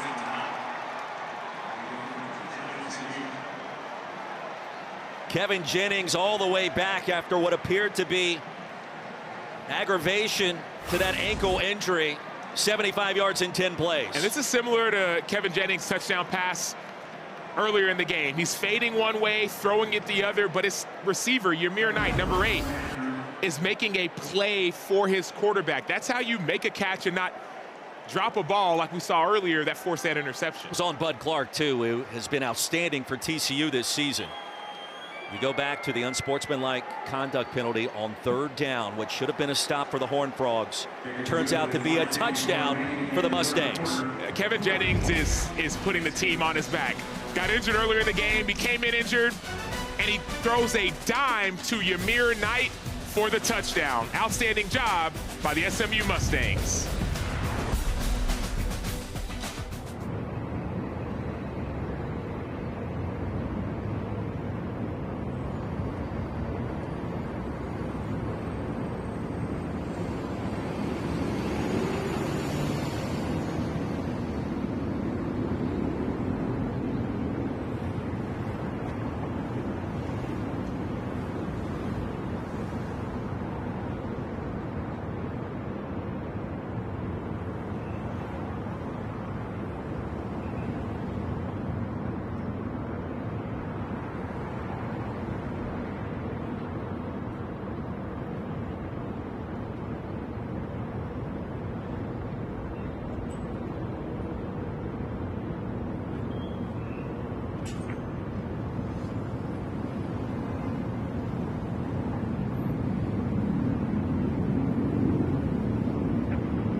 Now the new 12-team college football playoff will be here before you know it. Back in Fort Worth, Sam Acho, Roy Philpott, and Taylor Davis. One-score game, battle for the Iron Skillet. And just down the road from Grapevine, Texas, where you think about the college football playoff, the committee will meet. And earlier this week, our colleagues, our friends here at ESPN, participating, including our own Sam Acho, Courtney Lyle, a part of that mix, and all smiles as you went through the selection process. And hopefully, Sam, it wasn't too heated, but certainly a learning experience for all involved. Well, it was definitely heated, but it was so much fun to understand how the committee thinks through ranking teams. Yes, head-to-head matchup matters and relative scoring offense matters, but it's about your play on the field. So being a part of that exercise was a lot of fun. I could see you arguing with some folks in the midst of some of those conversations, and I mean that in the most positive way imaginable. But you have your opinions, and certainly all of them did as well, as we take a look at this week's college football rankings, brought to you by Goodyear. And later tonight down in Miami Gardens, the Hurricanes and the Gators. What do you think? Man, Miami's defense has been playing outstanding, as has Carson Beck. And with DJ Lagway from Florida through 5 picks last week, I think it's going to be a tough game, but I think Carson Beck, that offense, is going to be too much for Florida and their D. Ruben Bain has been impressive for the U, and that was a great environment and scene for College Game Day earlier today. Inside give to Battle, breaks a tackle, and springs free. It'll be 3rd and 2. I'm excited, Roy, to see if, I was going to say when or how, but better question is if TCU's offense decides to wake up again. I understand they had, they got some points early in this half, but they've been inconsistent in the second half. That first 2-3 series, they were running up and down the field, but since then, SMU has put the pressure on. So I'm expecting a little bit more of that pressure here on this 3rd down. No Kavorian Barnes, the starting running back. Trent Battle in, flanking Josh Hoover. He'll motion out on 3rd and 2. Hoover surveys. Pass is corralled and a first down. Manjack. Well, touchdown earlier in the half. He'll pick up 5 on 3rd and 2 here. Correct. He's been the safety valve. This is a 3-man rush, so 8 people are in coverage. Manjack sees the zone and he runs away from the zone. Great job by Hoover finding his security blanket, if you will, for the first down. 14 in white and purple, a bachelor's degree in psychology, and using his mind and his route running to inflict damage on SMU's defense so far today. Battle against the grain, a first down and more. Into SMU territory, rumbles down to the 35. And a gain of 27 on the ground for TCU. You're going to see Battle here go all the way back across the ball. The ball's supposed to go right. It's not available. He gets stopped, but instead, he finds green grass over to the left. So every one of these running backs is making the most of their opportunity. Battle has been here in Fort Worth for a long time. They'll feed him one more time. He'll lose a yard. Trent's father, Alan, played Major League Baseball with the Cardinals and with the A's. Athletic family. And stepping in for Barnes, who is injured, and chances are we'll see Kavorian Barnes perhaps back next week, the transfer from UTSA. But it's a crowded running back room for the Horned Frogs this season. It is, but we talked to Sonny Dykes about the loss of Kavorian Barnes this game. He said, man, we have backs who we trust, and Trent Battle is one of them. He says, I don't feel like we're going to miss too much, and we're seeing some of those trusted backs make trusted plays. Jeremy Payne also trusted. And small one in motion. Hoover, they'll set up the screen. Corralled by Payne, out of the air. Inside the 30. Slow developing screen play and a 7-yard pickup. That was like a floater. You run in the lane like Steph Curry, just a floater in the lane. Watch, Hoover knows he wants the defense to get upfield. Just floats the ball like a teardrop over their heads. Near first down. We asked Josh Hoover yesterday, how are you so accurate? He said, I started throwing the football and the baseball and all kinds of balls that you could give me as soon as I can remember. Through the tire, finding a target, finding a way in different sports. He was a pitcher playing baseball growing up as well, one of his first loves. A 4-yard gain here and a first down for TCU. And it speaks to your point, Roy, about time on task. Repetition can build and breed confidence. And so for him as a quarterback, he's probably made every throw you could imagine since he's been a little kid. We even asked him, I said, was there a time you can remember not throwing? He said, dude, I don't remember not throwing a football, baseball, basketball, something. And so now you're seeing it pay off because all those repeated reps. On first down, the RPO looking for Dwyer, incomplete. The other thing with Hoover, when we sat down with him, I said, Josh, not a lot of people talking about TCU. And I paused for a second. I said, there's not a lot of people talking about Josh Hoover. And he said, really? And I said, yes. And I said, we were talking on satellite radio all summer. I didn't mention your name once. And he said, what's your problem then? He said, where do I cut the check? But he hasn't been paying attention to the lack of headlines. But he knows he'll get that opportunity. A big game here, and then this Friday they play Arizona State. They'll have their chance. And penalty flag comes in. Second and long. Full start offense, number 55. 5-yard penalty, second out. That is a microcosm of this TCU program. We check in again with Taylor Davis. Well, Roy, to your point about kind of the moxie and the quiet confidence that we saw in the meeting room yesterday, it is exactly how he is down here on the sidelines. It's how he interacts with his guys. It's how he talks to his coaches. You talk about not caring about the lack of headlines. I don't think he would care if there were the headlines either. He is so one-track minded, and he told us this isn't a team full of guys chasing attention. That's not what he's about. It's a rancher in the offseason. He'll get away from the game. A little hunting, a little fishing. Behind Dwyer here. And it's 3rd and 15. Yeah, it was behind him, Roy, but that ball was definitely catchable. I understand you want to put it a little bit more catchable, but that went right through Dwyer's hands. It's a difficult catch, I get it. But you want to and have to make those plays. Going back to Josh Hoover, Taylor, and your point, he's just cool. Like, you just trust him. That's what you feel. That's what I felt when I was in that meeting with him, a guy who gets along with everybody. 2 third-down conversions on this drive so far for TCU. 3rd and 2 and 3rd and 4. This time, the Horned Frogs need 15. Hoover, flush, down the field. Man-to-man coverage. Did he catch it? He did not, out of bounds. Sam, there have been 2 close calls in the end zone, both involving Eric McAllister. William Nettles in coverage this time. Yeah, but this time Eric McAllister actually high pointed the ball. Last time he let it go too low. This is what we call high point. Catch the ball at its highest point. The only issue is that left foot may have been on the line. And if it's on the line, it's first foot down, then it's out of bounds.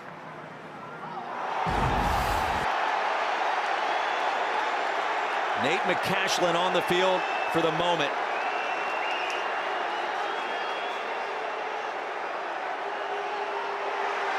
Oh, Roy. So I'm just going to react to something. So we're in the stadium. The fans of TCU are cheering. Why? Because they're looking up at the big screen that's showing the replay that looks like McAllister's foot is in bounds. The offense or the kicking team is trying to kick the field goal, but this needs to be reviewed. This needs to be reviewed. An ACC officiating crew, Sonny Dykes, asking for exactly that.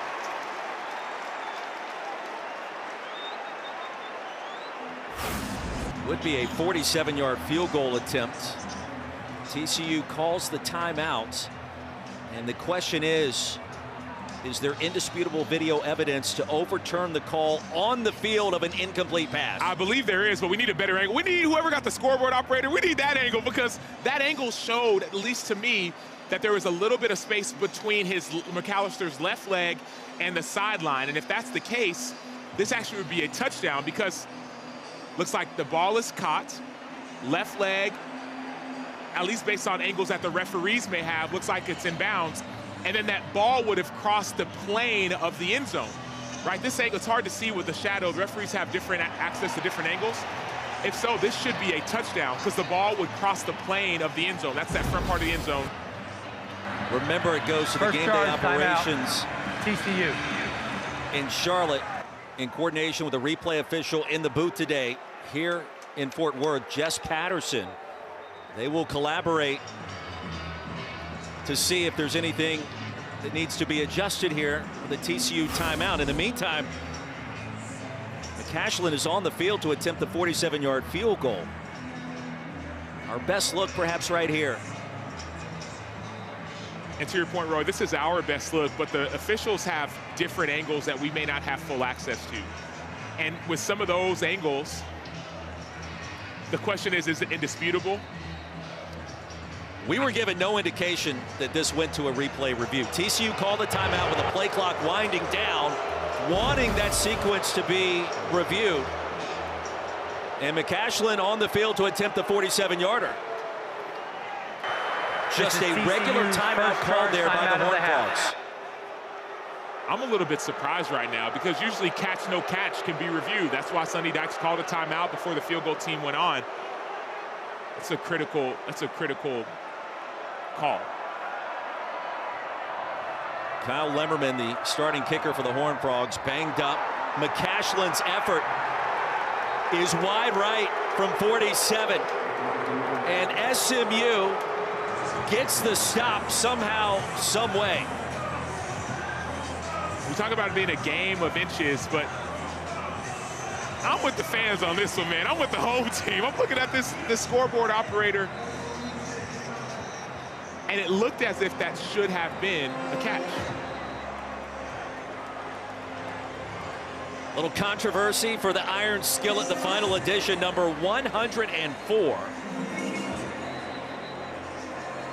Well, the Mustangs get the football back with a chance, a touchdown to grab their first lead of this game. And Kevin Jennings, last-minute instructions from Rhett Lashley, injured ankle and all. His last drive, Sam, he was just about perfect. In fact, he was 5 for 5. And the 14-yard run to pick up the first down.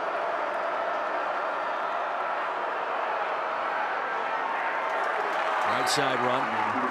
Demir Knight. Tackle. Oyewale. And this is when I would turn up the tempo, Roy, if I'm SMU. You just had a momentum-shifting play, and then you forced a missed field goal. Now turn up the heat. Get the defense rattled. Take a few more shots down the field. Kevin Jennings will be fine with that. Heaves it incomplete. Now the fastball was wide of the strike zone. As Demir Knight slid down to try to grab it, he could not. 3rd and 8. And that was Demir Knight's fault. It was a zone. Demir Knight has to sit in the zone. He has to understand that you cannot run into coverage. Kevin Jennings is trying to keep him away from a big hit. So Knight, in the next situation, has to be able to sit.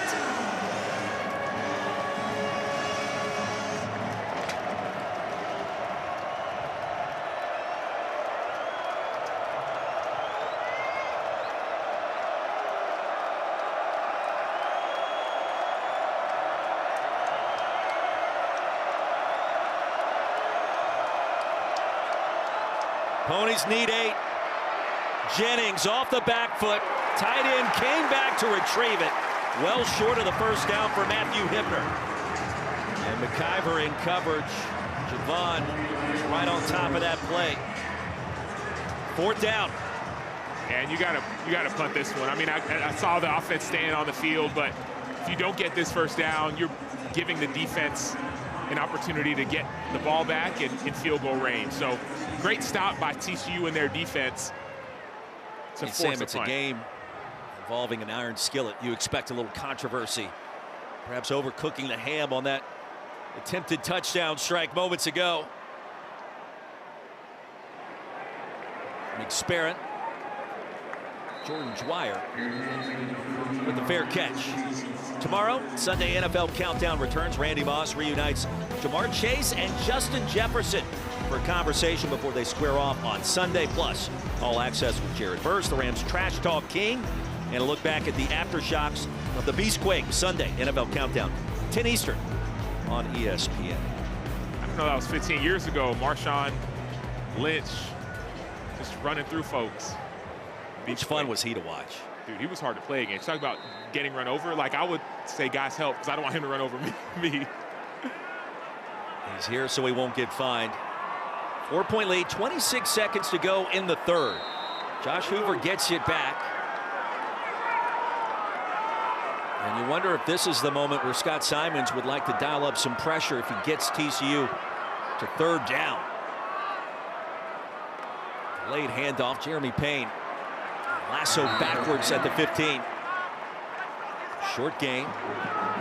Arizona led the charge that time for SMU. Should be the final play of our 3rd quarter. Well, a 4-point lead at halftime. The two sides exchange touchdowns and pleasantries, if you will, in this third quarter. Horned Frogs have it deep in their own territory with a 4-point lead. 15 minutes to play after this.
Back at Fort Worth, TCU with a 21-17 lead. Sonny Dykes with me now. Coach, a 4-point game, 1 quarter to go. What changes the momentum of this game?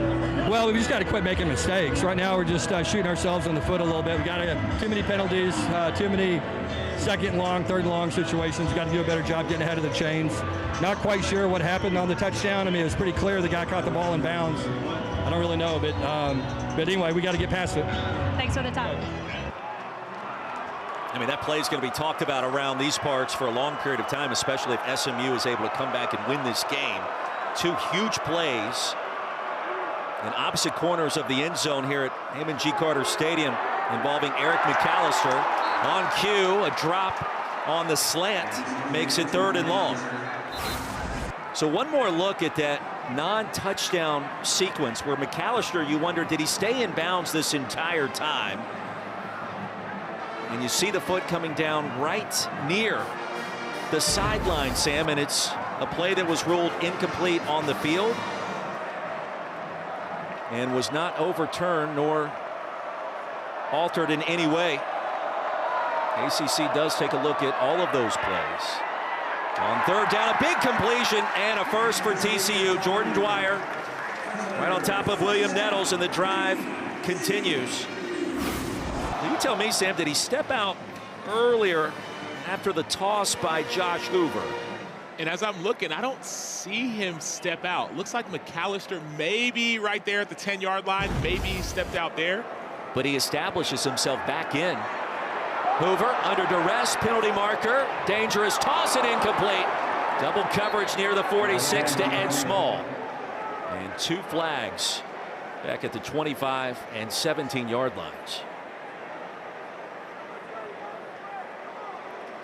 Now, Sonny Dykes just told Taylor Davis, we've got to limit our mistakes. There are 2 fouls on the play by the offense, both holding. Number 55 is declined. Number 70 is accepted. 10-yard penalty, replay first down. And Terry Webb injured on the field for SMU. He's one of their defensive studs, 6'3", 313, transfer from Texas State.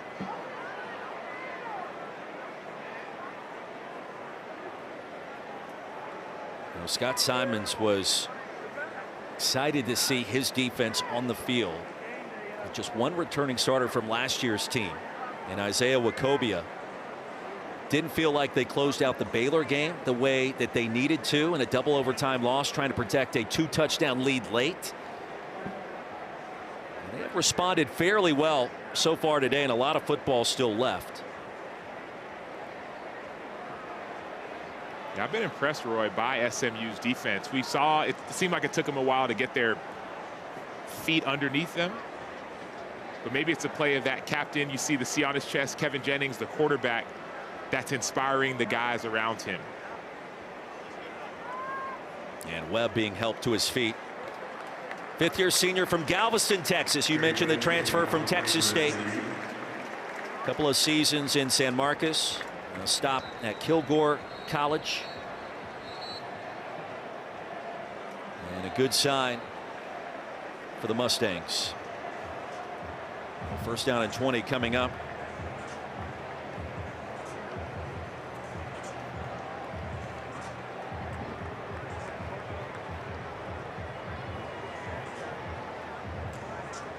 Both teams get a chance to collect their breath for a moment.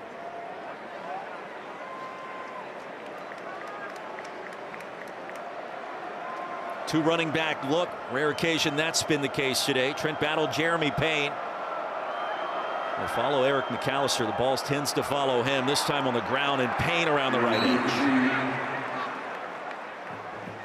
Ahmad Moses, nickel spot, stops him after a gain of 3.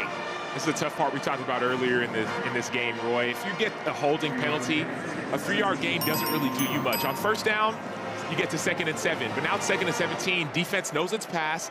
They can tee off and try to get a sack on the quarterback.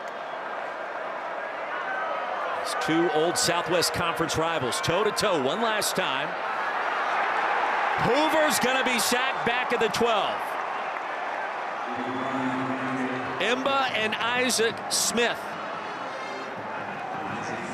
So number 6, Jeffrey Mba. Number 1, Isaiah Smith. You're going to see this is a coverage sack. Isaiah Smith's on the outside. He's going to run somewhat of a pass rush game, but it's not by design. He's just trying to win, and then Mba goes inside, and Smith comes underneath. That's called a text game generally, but that's a natural text. Hey, Mba, rush upfield. I will cover you. Beautifully run, natural pass rush game, but better coverage for a coverage sack. The holding penalty keeps it at 3rd down and extremely long. Horned Frogs need 23. Hoover knows it underneath. DJ Rogers back to the original line of scrimmage. A 4-point game in the SMU defense after the holding penalty assists, forcing the quick punt by TCU. And that seems like an inconsequential play, Roy, but if you think about it, those 7 to 10 yards that TCU just gained is a big change when it comes to field position. If you would have taken another sack or gotten no yards, that ball would be the punt would be being received around the 45 or so yard line. Now the punt returner's back at his own 30-yard line after that 13-yard gain. Ethan Crawl. Amir Knight, the fair catch, fighting the sun at the 34. And a punt of 41 yards. Now coming up, Kevin Jennings, the captain, led the Ponies to the playoff a year ago. He is back, trying to find a way to rally his team on the road.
Interesting. So Baron Morton out in Lubbock against the Utes and Devin Dampier. Back here in Fort Worth, inside handoff on first down for SMU. TJ Harden, a little shake and bake, give him 3. Ponies trailing by 4. And remember, you can't say pony up anymore, according to the press release that we saw earlier this week from Dallas. You just did. You just said. I'm not going to say it, but you kind of. You called me out correctly. But I will say this, Roy. Going back to the game, I wonder if TJ Harden and his weight and his size is going to start to wear on the defense of TCU. He's 220 pounds. He's 6'2", built like a linebacker. That's something to watch out for as much as you want to see them throw the ball down the field. It's been effective. UCLA transfer. Jennings off the back foot, lofts it, racing underneath to make the catch is Romello Brinson. Sam, I didn't think he had a chance. Then he turned on the jets, and he picked up 30 in the process. I don't know how he did that. Romello Brinson had completely stopped in his route. You thought the quarterback was going to be sacked by Devin Dio, but the level of acceleration and focus and concentration by the transfer of Brinson was outstanding.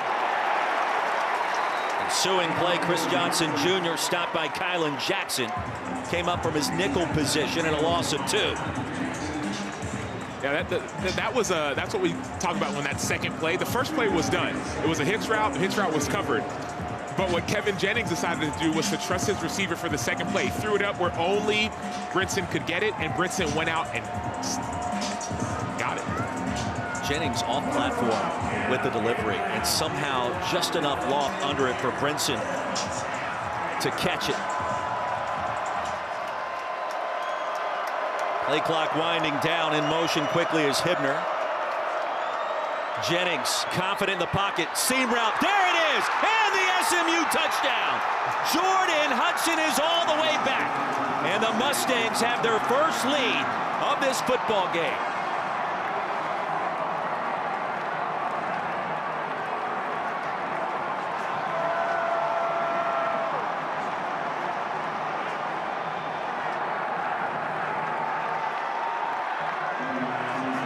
SMU touchdown from the TCU transfer. Jordan Hudson is the leader of this offense. The whole coaching staff said, man, if we can get him back for 10 plays, 15 plays, 20 plays, we'll take him. He hurt his elbow in the first game. That thing looks good as new. The elbow is fully protected. There is nothing easy about what he's doing on the field today after a full dislocation in game one. And nor is there anything easy about what you're going to see TJ Harden do. He's a running back, number 27. He picks up this blitz, and he allows Kevin Jennings just enough time to make that play. Without that protection by Harden, this play doesn't develop. And then Jordan Hudson runs a seam route. We talked about that cover two and the way they try to play it. Perfectly run seam route to split that defense. And Jordan Hudson, the transfer, the leader, the heartbeat, they even said one of the best players on this team, shows it. Meanwhile, Kevin Jennings, post-injury, down on the turf for more than 60 seconds earlier in this half. 8 of 9, 98 yards, and 2 touchdowns. He's gotten better since he got banged up even more. Well, I talked to the coaching staff on the field. Brett Lashley asked about Jennings. I said, man, 80-85%? He said, no, man, he's a gamer. When it matters the most, he's going to make the play. Let's take a look. Our player spotlight brought to you by Tecovas. The highlight reel.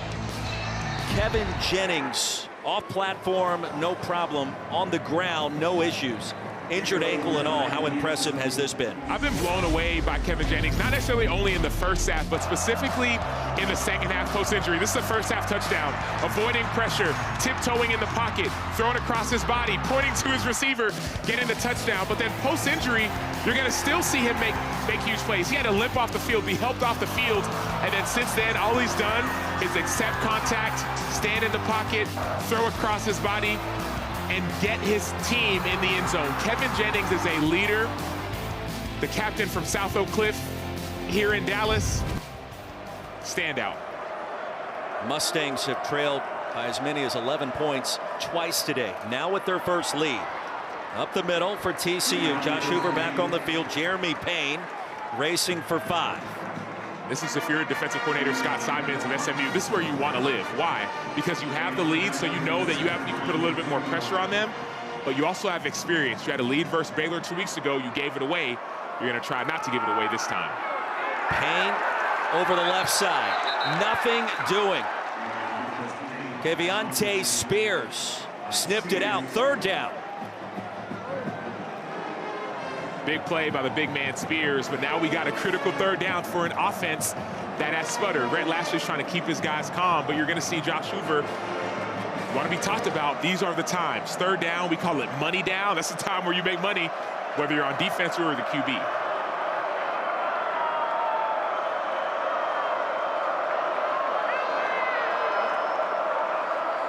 Time for Hoover, delivers a strike. McAllister off and running.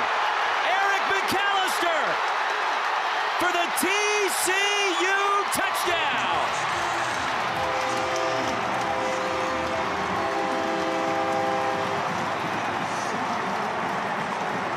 Sammy needed 5, he picked up 70. Well, we call it money down for a reason. 3rd down is the down where you have to show what you're made of. It's the most critical down in football. Josh Hoover's going to get it to Eric McAllister on a 5-yard slant. But Jalen Davis-Robinson, number 13, and Jaden Milner-Jones, number 11, both missed tackles, and McAllister is having a day.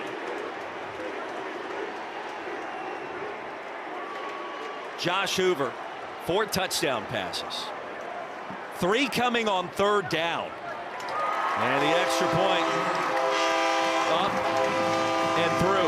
28-24, our new score with 9:18 to go. A rare combination of size and speed. Eric McAllister, the transfer from Boise State.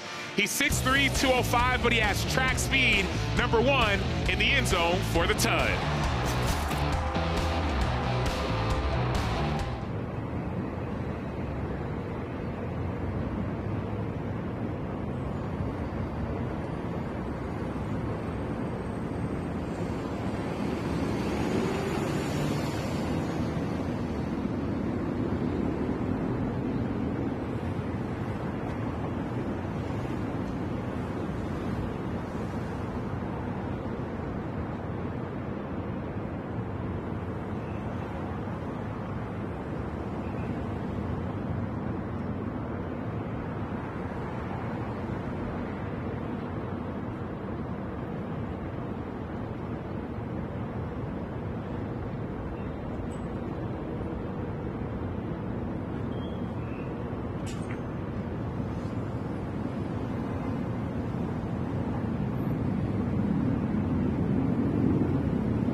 ESPN College Football is presented by Tums Fast Heartburn Relief, so you can love food back.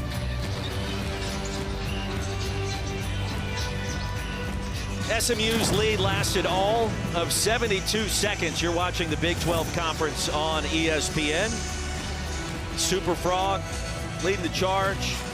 Middle of that TCU student section. This game found its rhythm and its groove in this 4th quarter. 4-point lead for undefeated TCU. Sam Acho, Roy Philpott, Taylor Davis. And Eric McAllister. Kendall Briles told us yesterday, we want to find a way to get him going. About 6 catches, a couple of touchdowns, and 180 yards to do exactly that. And we're just getting started today. The ESPN networks and on ABC, Auburn and Oklahoma. Battle of top 25 powers in the Southeastern Conference. Undefeated, ready to roll, 3:30 Eastern. Then in primetime tonight, Miami and the Florida Gators. What a matchup that should be. Canes in the top 5 and Jackson Arnold back. The Palace on the Prairie, 2 years at OU. Now with Hugh Freeze on the Plains at Auburn. Yeah, he's been outstanding so far. Jackson Arnold only 1 interception, but he hasn't been pressured just yet.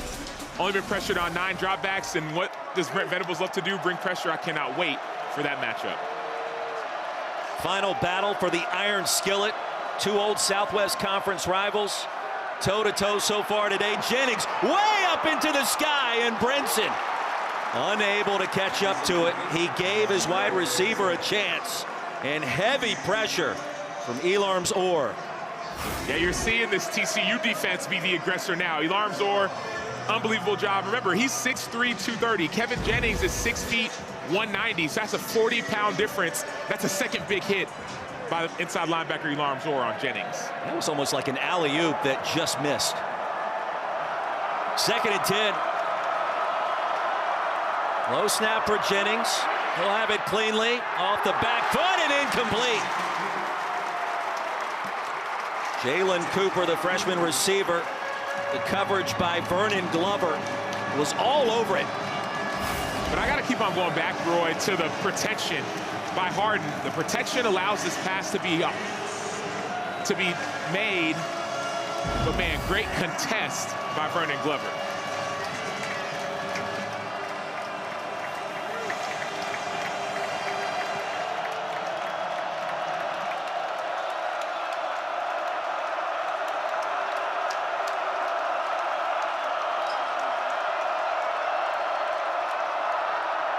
On 3rd down, Jennings wants it all again. Man-to-man coverage, and I don't think so.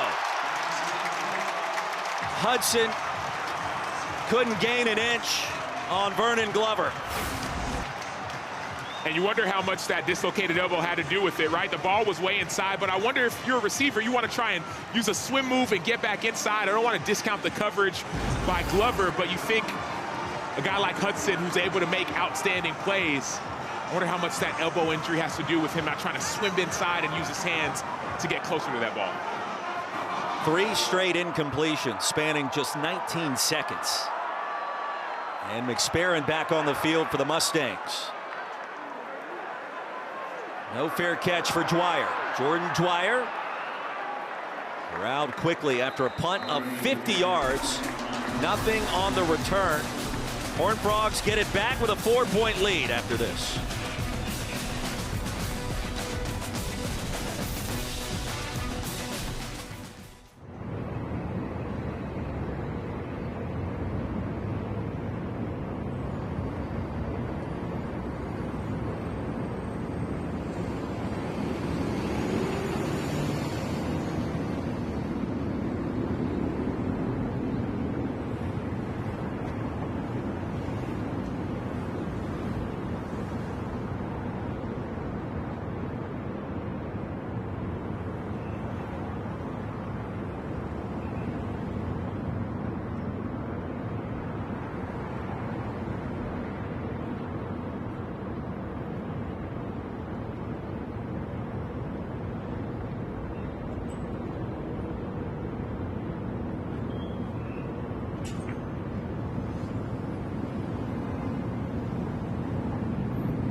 Buzzing in the D, don't budge. Lamar breaking loose, Hutch tighten the clutch.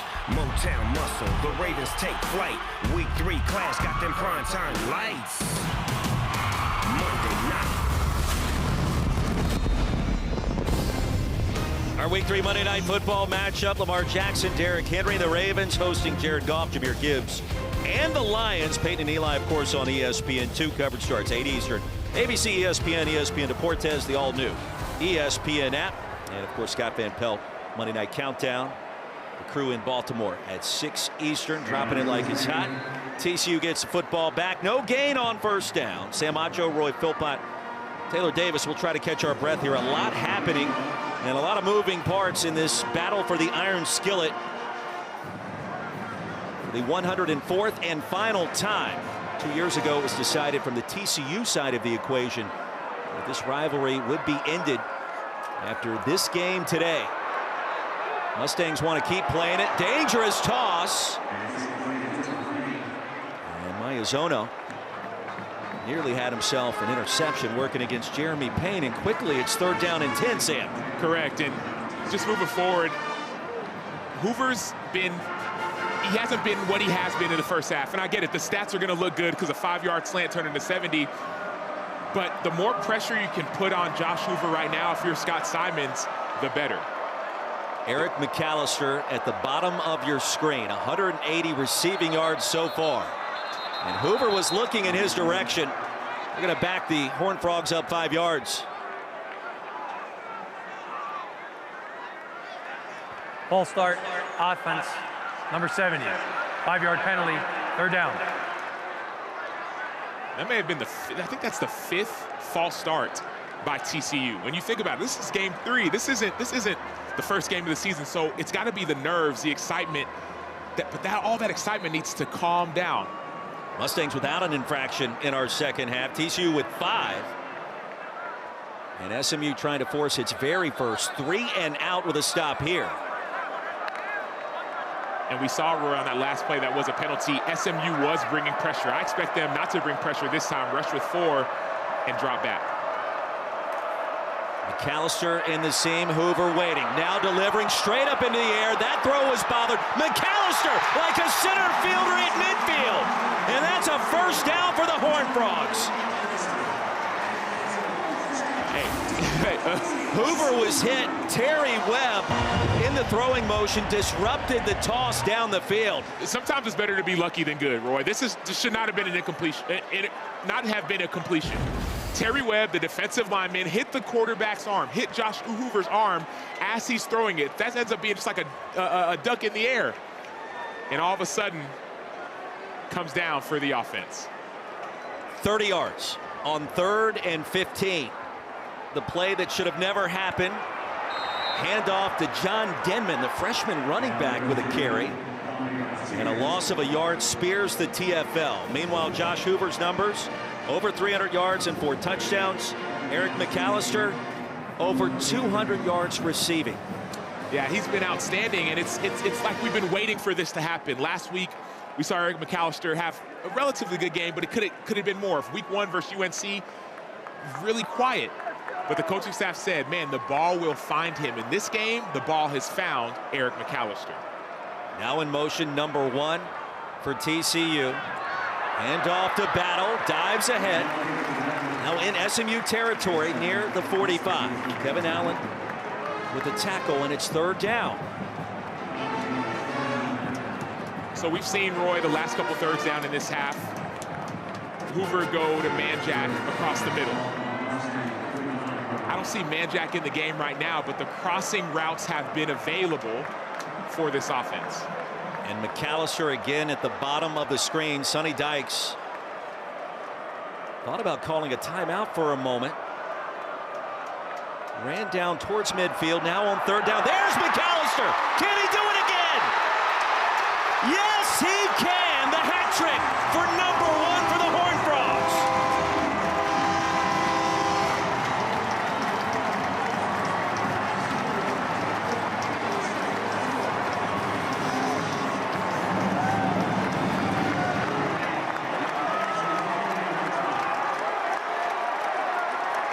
% of his receptions a year ago went for a first down. It feels like 90% of his catches today have reached the end zone. This dude is different. Eric McAllister has been great, but Josh Hoover is showing why we need to talk about him just a little bit more. Josh Hoover, 4 touchdown passes on the money down, on 3rd down, 3 of those to McAllister. And when you're in this coverage right now, Jalen Davis-Robinson is 7 yards off. And maybe he fears the speed of McAllister, maybe he fears his size, but you can't be that far off on a guy like Eric McAllister. Why? Because he has the size to get inside of you and the speed to outrun you. So you need to be able to put pressure on him and not allow snow angels to be made in the 90-degree weather. Josh Hoover, Eric McAllister entering the chat in that national conversation. 3rd touchdown strike of this second half and over 250 passing yards. And McAllister handling a lot of the dirty work in the process. You think about that 3rd down and 15 pass that was corralled at midfield. The arm was struck, no problem. TCU fortunate, but also cashing in moments later. Yeah, man, it's not, when you're playing basketball, you know, you just feel like the rim is just so big, right? You hear basketball players say, man, I just can't miss. That's what it feels like with Eric McAllister. He just can't miss. The ball gets tipped up in the air, and he just happens to get it. He's playing against a DB that wants to play 7 yards off. He runs a 5-yard slant twice and takes it to the end zone. So he is in the zone right now, the transfer from Boise State, number 1, Eric McAllister. It's a good feeling to be in said zone, isn't it? Link Rhodes, SMU still with plenty of time left on the clock. And for 20 years, Allstate has celebrated every field goal and extra point made at participating universities by donating to the university's athletic scholarship fund, supporting all student athletes. Thank you once again, Allstate. The most productive game for a TCU wide receiver in 10 years, going back to Josh Dotson, 2015 against Texas Tech. And the 254 receiving yards, Sam, the most by a player in the FBS this season. It may not be done yet, Roy. Here comes Kevin Jennings. He's been in the zone as well today. Inside give to TJ Harden. Mustangs with all 3 timeouts remaining, plus the 2-minute stoppage. Trailing again by 11. Still a 2-score game, touchdown, 2-point conversion, field goal. But that clock is ticking. SMU has this hurry-up tempo in their arsenal. Now would be the time, especially because of the time, to implement it.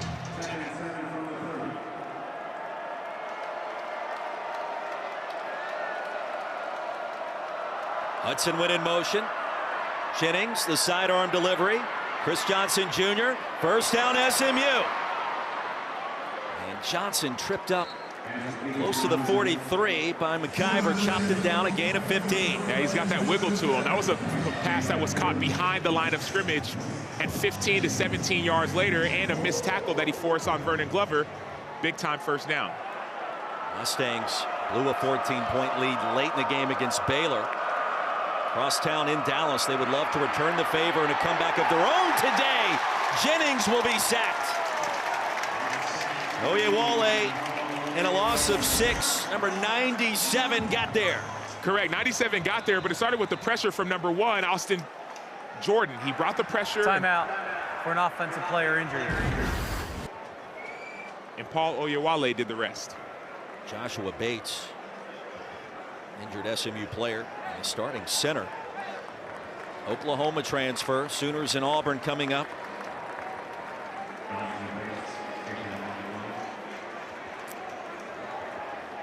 Help to his feet quickly.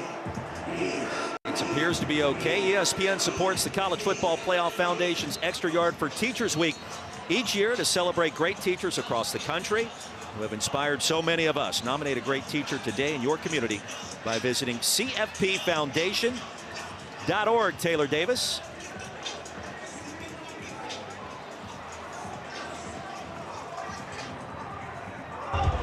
Brett Lashley actually has a teacher that he brought with him here to Dallas, his former junior high and high school football coach at Springdale Christian School in Arkansas, Chris Wood. He is now on staff as the executive director of high school operations. We asked Coach Lashley about the relationship. He said, it taught me confidence, Speaking of confidence on the field right now, he said it taught me confidence and that I wanted to be a coach. Really special for him to now have him on staff in Dallas. A lot of pride in that conversation yesterday. Ymir Knight colliding with Bud Clark, nearly securing an interception, Sam. Yeah, Bud Clark's trying to get that pick. He has a chance, and then number 2, Jamel Johnson, also has a chance. But this defense, this is where you want to be. 3rd and 15. We talked about it, the money down for the quarterbacks have shown it, but the defense, the pass rushers, the inside linebackers who are going to be one-on-one on the running back get a chance to show it as well. Andy Avalos thinking about bringing pressure. He retreats. Jennings off the back foot, and it's intercepted. Picked off by Johnson. Stepping out of bounds inside the SMU 35. And a big-time turnover, Jamil Johnson.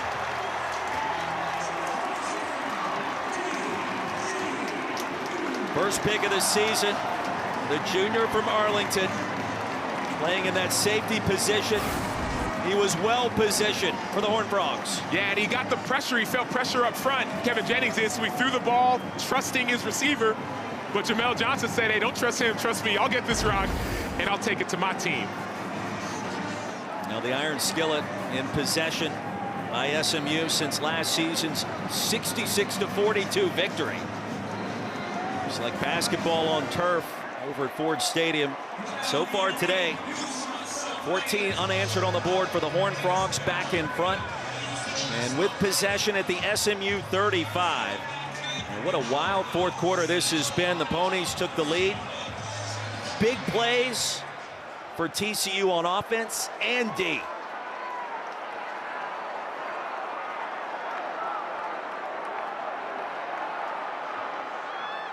After the interception, Jeremy Payne bounces around, a 1-yard pickup on first. And this is when, Roy, as an offensive coordinator, you have to get your emotions out of it. The excitement says, man, we got a turnover. Let's go score right now and put him out of it. But the wisdom says, let's run the ball, force SMU to use their timeouts. First charge, timeout, SMU. This is the 32nd timeout. And win the game. That's the mindset. It's been the Eric McAllister show in the second half. A couple of long touchdowns and a big catch on 3rd and 15 moments ago, the difference so far. Yeah, part of it was luck. The other part of it was skill. Eric McAllister is 6'3", 205, so he's got size. So the defensive back says, I got to stay off of you. But then he's got the speed to outrun the DB. And then we were in the snow room yesterday. They said it snows in that snow room Monday to Friday. Man, he's making it rain out here. Yes, he is. The 254 receiving yards number you see on the right-hand side of your screen, the second most in a single game in TCU history, just 13 yards away from the all-time mark set by the great Josh Dobson. After the timeout, 2nd down and 8. Eric McAllister. I mean, Kendall Briles and Sonny Dykes said yesterday, got to find a way to get him going. He has 8 and left no crumbs so far. Now they're playing tighter on him now. The freshman John Denman. 1-yard gain, another timeout. Second charge, timeout, SMU. 32nd timeout. 3:52 to go, and this rivalry set to end after this game. It goes the same way that we have seen Bedlam with Oklahoma, Oklahoma State, Penn State, and Pittsburgh, in a rivalry that has been largely unplayed over the course of the last 10+ years. Conference realignment forces the hand of these schools, plus league scheduling in the Big 12 and now in the ACC, which is looking to alter how it goes about its business with future schedules. Sonny Dykes, TCU, 2 years ago. SMU was still in the American. They said this year in 2025 would be it, and that's where it stands. Correct. And you might say, oh man, it only matters for the players or the coaches. Man, it's recruits who are down here at this game trying to decide, do I go to TCU, do I go to SMU? So the way that this game is being played is going to last beyond conference realignment. 3rd and 7. Do you look for McAllister or Manjack, or do you try to run the clock? I look for McAllister again, man. He's having a day. Go back to the well one more time. On the out pattern, he was blanketed. Hoover the pump fake, and Hoover reaching ahead Oh, it's close. The initial spot appears to be just short of the first down.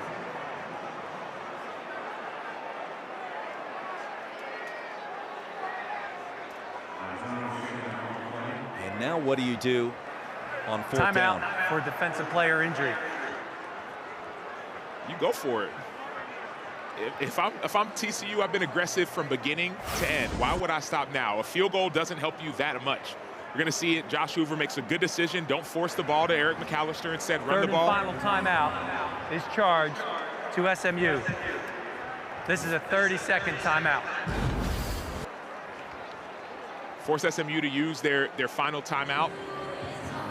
And it's fourth and less than a yard. A field goal, if you make it, gets you to a 2-touchdown game. Get the first down, game over. Maiazono was the injured SMU player. Don't forget, coming up, bottom of the hour, over on ABC, Oklahoma and Auburn, the return of Jackson Arnold, Hugh Freeze, and Brent Venables exchanging pleasantries. The Palace on the Prairie and the great John Mateer.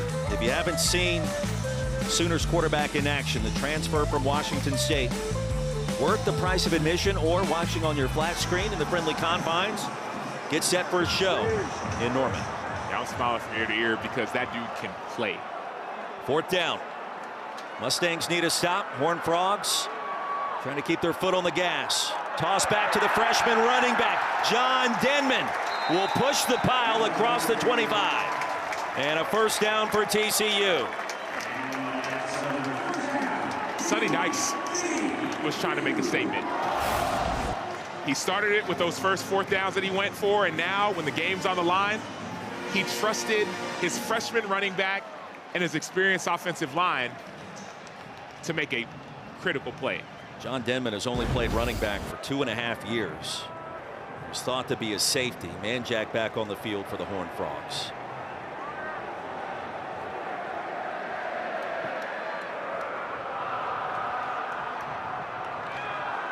And they'll go back to Denman one more time.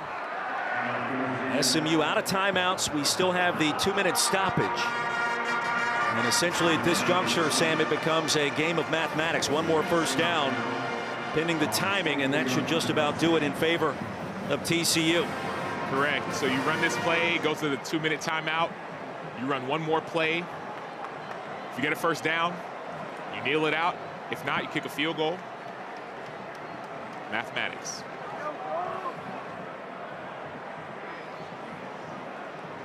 TCU.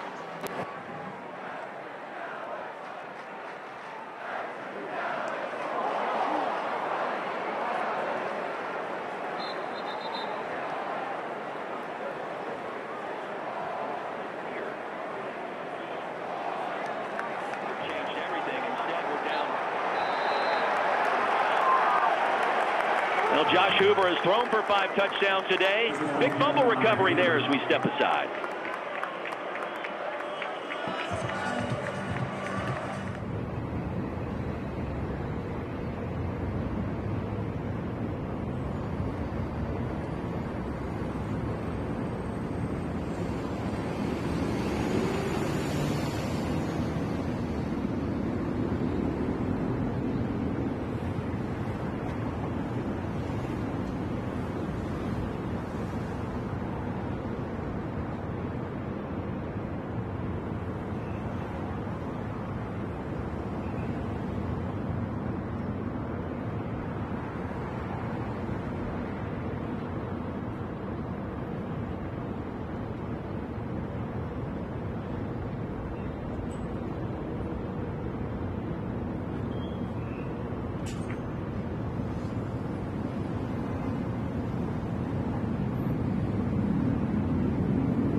back in Fort Worth, Texas, where the Iron Skillet is on the move from the SMU side over towards TCU.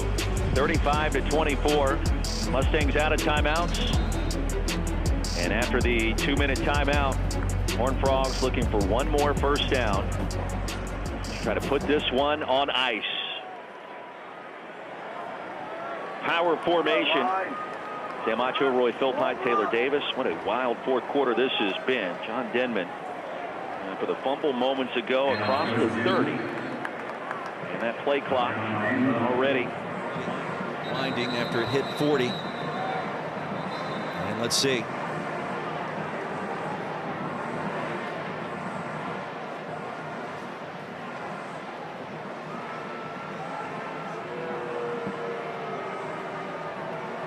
Well, the helmet came off. It looked like for number 40. There was a defensive player, number 48. The helmet came off. That qualifies for a 10-second runoff. The game clock was at 1:50. Please set it at 1:40, and it will start on my signal. It's fourth down. And it was number 40 that lost the helmet, Spears. He comes off. Please set the game clock.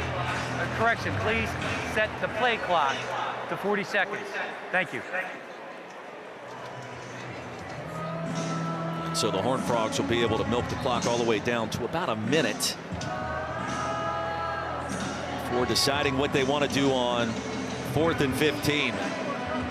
Big afternoon for Eric McAllister, the Boise State transfer, Texas native. Preseason all Big 12. What he was able to do a season ago, 5 touchdowns and 762 receiving yards. He achieved about a fourth of that in one game today. 8 catches for 254 and the hat trick in the scoring department with 3 TDs. Sonny Dykes called that timeout. 59 seconds to go. Timeout. TCU, their second charge. Sammy did it all today, didn't he? He did, and it was his time. We talked to Kendall Brown before the game, and he said that, man, the ball will find Eric McAllister when it's his time. Today was his day, and the time was right. Eric McAllister took slants to the house. He high-pointed the ball. He found the end zone time and time again, averaging 31.8. That's a video game numbers, man. Remember, too, there were 2 other plays in the end zone involving McAllister, one on each end that were an inch away from potentially 2 more scores. So a record-setting day. It could have been even more incredible. Yeah, I was talking to, there was a Dallas Cowboys scout who was here. We were chatting a bit. He said, man, at halftime we were talking. He said, man, that McAllister guy, he's special. He said, I would have loved to see him bring that ball down in the first half and high point it. That would have been better. But what did we see in the second half? Him make huge plays. So the NFL eyes are on players like Eric McAllister. 6'3", 205 pounds, the senior. After the timeout, they added 2 more seconds back to the clock. And you wonder, will Josh Hoover maybe think about trying to fire one more towards the end zone? Final game of this rivalry. And that one just falls harmlessly incomplete, looking for Manjack, who had yet to make his cut. And a TCU offensive lineman, in fact, him and Josh Hoover slow to their feet. Ryan Hughes, a starting left tackle, and Josh Hoover remained down, and now Hoover limping off the playing surface.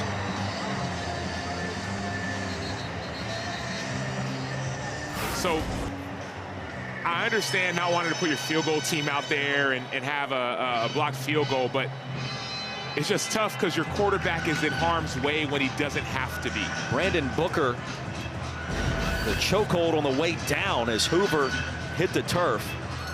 To his credit, he was back on his feet, showing you the toughness. You hope he's okay for the Big 12 opener next week. Bingo, next Friday. So that's one less day to prepare to get rest.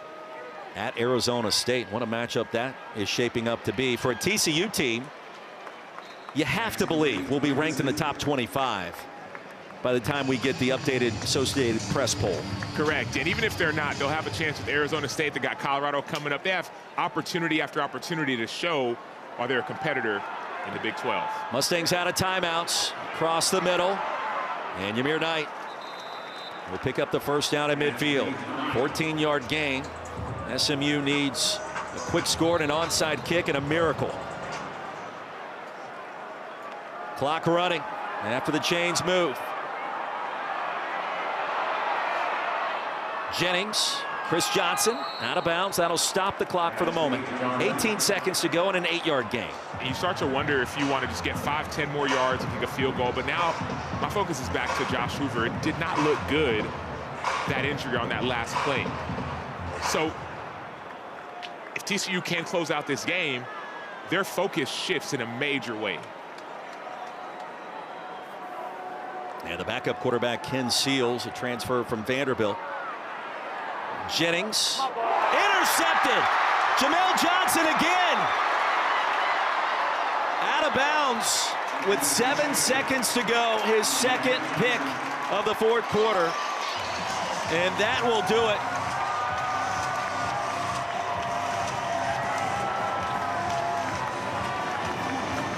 The TCU defense, after trailing by 3 earlier in the fourth quarter, comes up clutch. Jamel Johnson, his second interception in our final 15 minutes. Phenomenal eyes by Jamel Johnson. 2 picks, could have been 3, maybe even 4. Had his hands on a bunch of opportunities to get interceptions. And Josh Hoover, a great sign.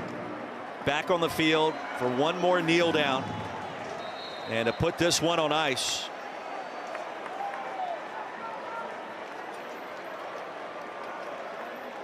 SMU gave it a go, grabbed the lead. But it's TCU forcing the punt, a couple of interceptions. And that will do it. Sonny Dykes told us yesterday, I don't think we've said the words iron skillet all week long. He won't be talking about it for the next couple of years after this win against his old team across town in Dallas. Our final score, 35-24. The Horned Frogs remain undefeated after the win to claim the iron skillet. And some impressive wins. This win was an impressive win. It wasn't just Hoover, it wasn't just McAllister, it was the defense. Think about that week 1 win versus North Carolina. This TCU team is trying to put people on notice. They have many weapons, Dwyer, McAllister, they have the running game, but most importantly, they got the quarterback who can win it all. Over 500 yards of total offense. The Hoover to McAllister connection, as incredible as we've seen in college football this year.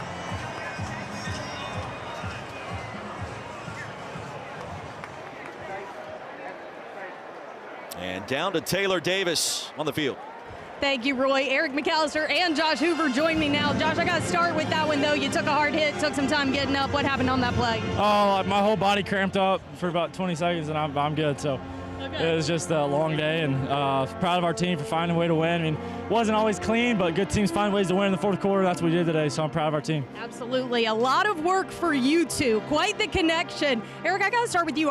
The coaches told us yesterday in meetings, we've got to get McAllister going. What was your mentality heading into today's game? You know, we got a lot of great guys everywhere. I was going to keep doing my job, and who was going to find me eventually. You know, today we did that, so, you know, good game. Love Hoop, love this team. Got to keep going. 254 receiving yards, which is the second most. 254 receiving yards for your guy, the second most in a single game in TCU history. How can this propel you through the rest of season? I think it's just a game we got to look at. You know, those guys were thinking they could just guard everybody one-on-one, cover 3, and it just shows that those guys got to man up and they got to play true. So if teams are going to do that all year long, it's going to be a great season. Josh, we talked this week. You've got an arsenal of wins.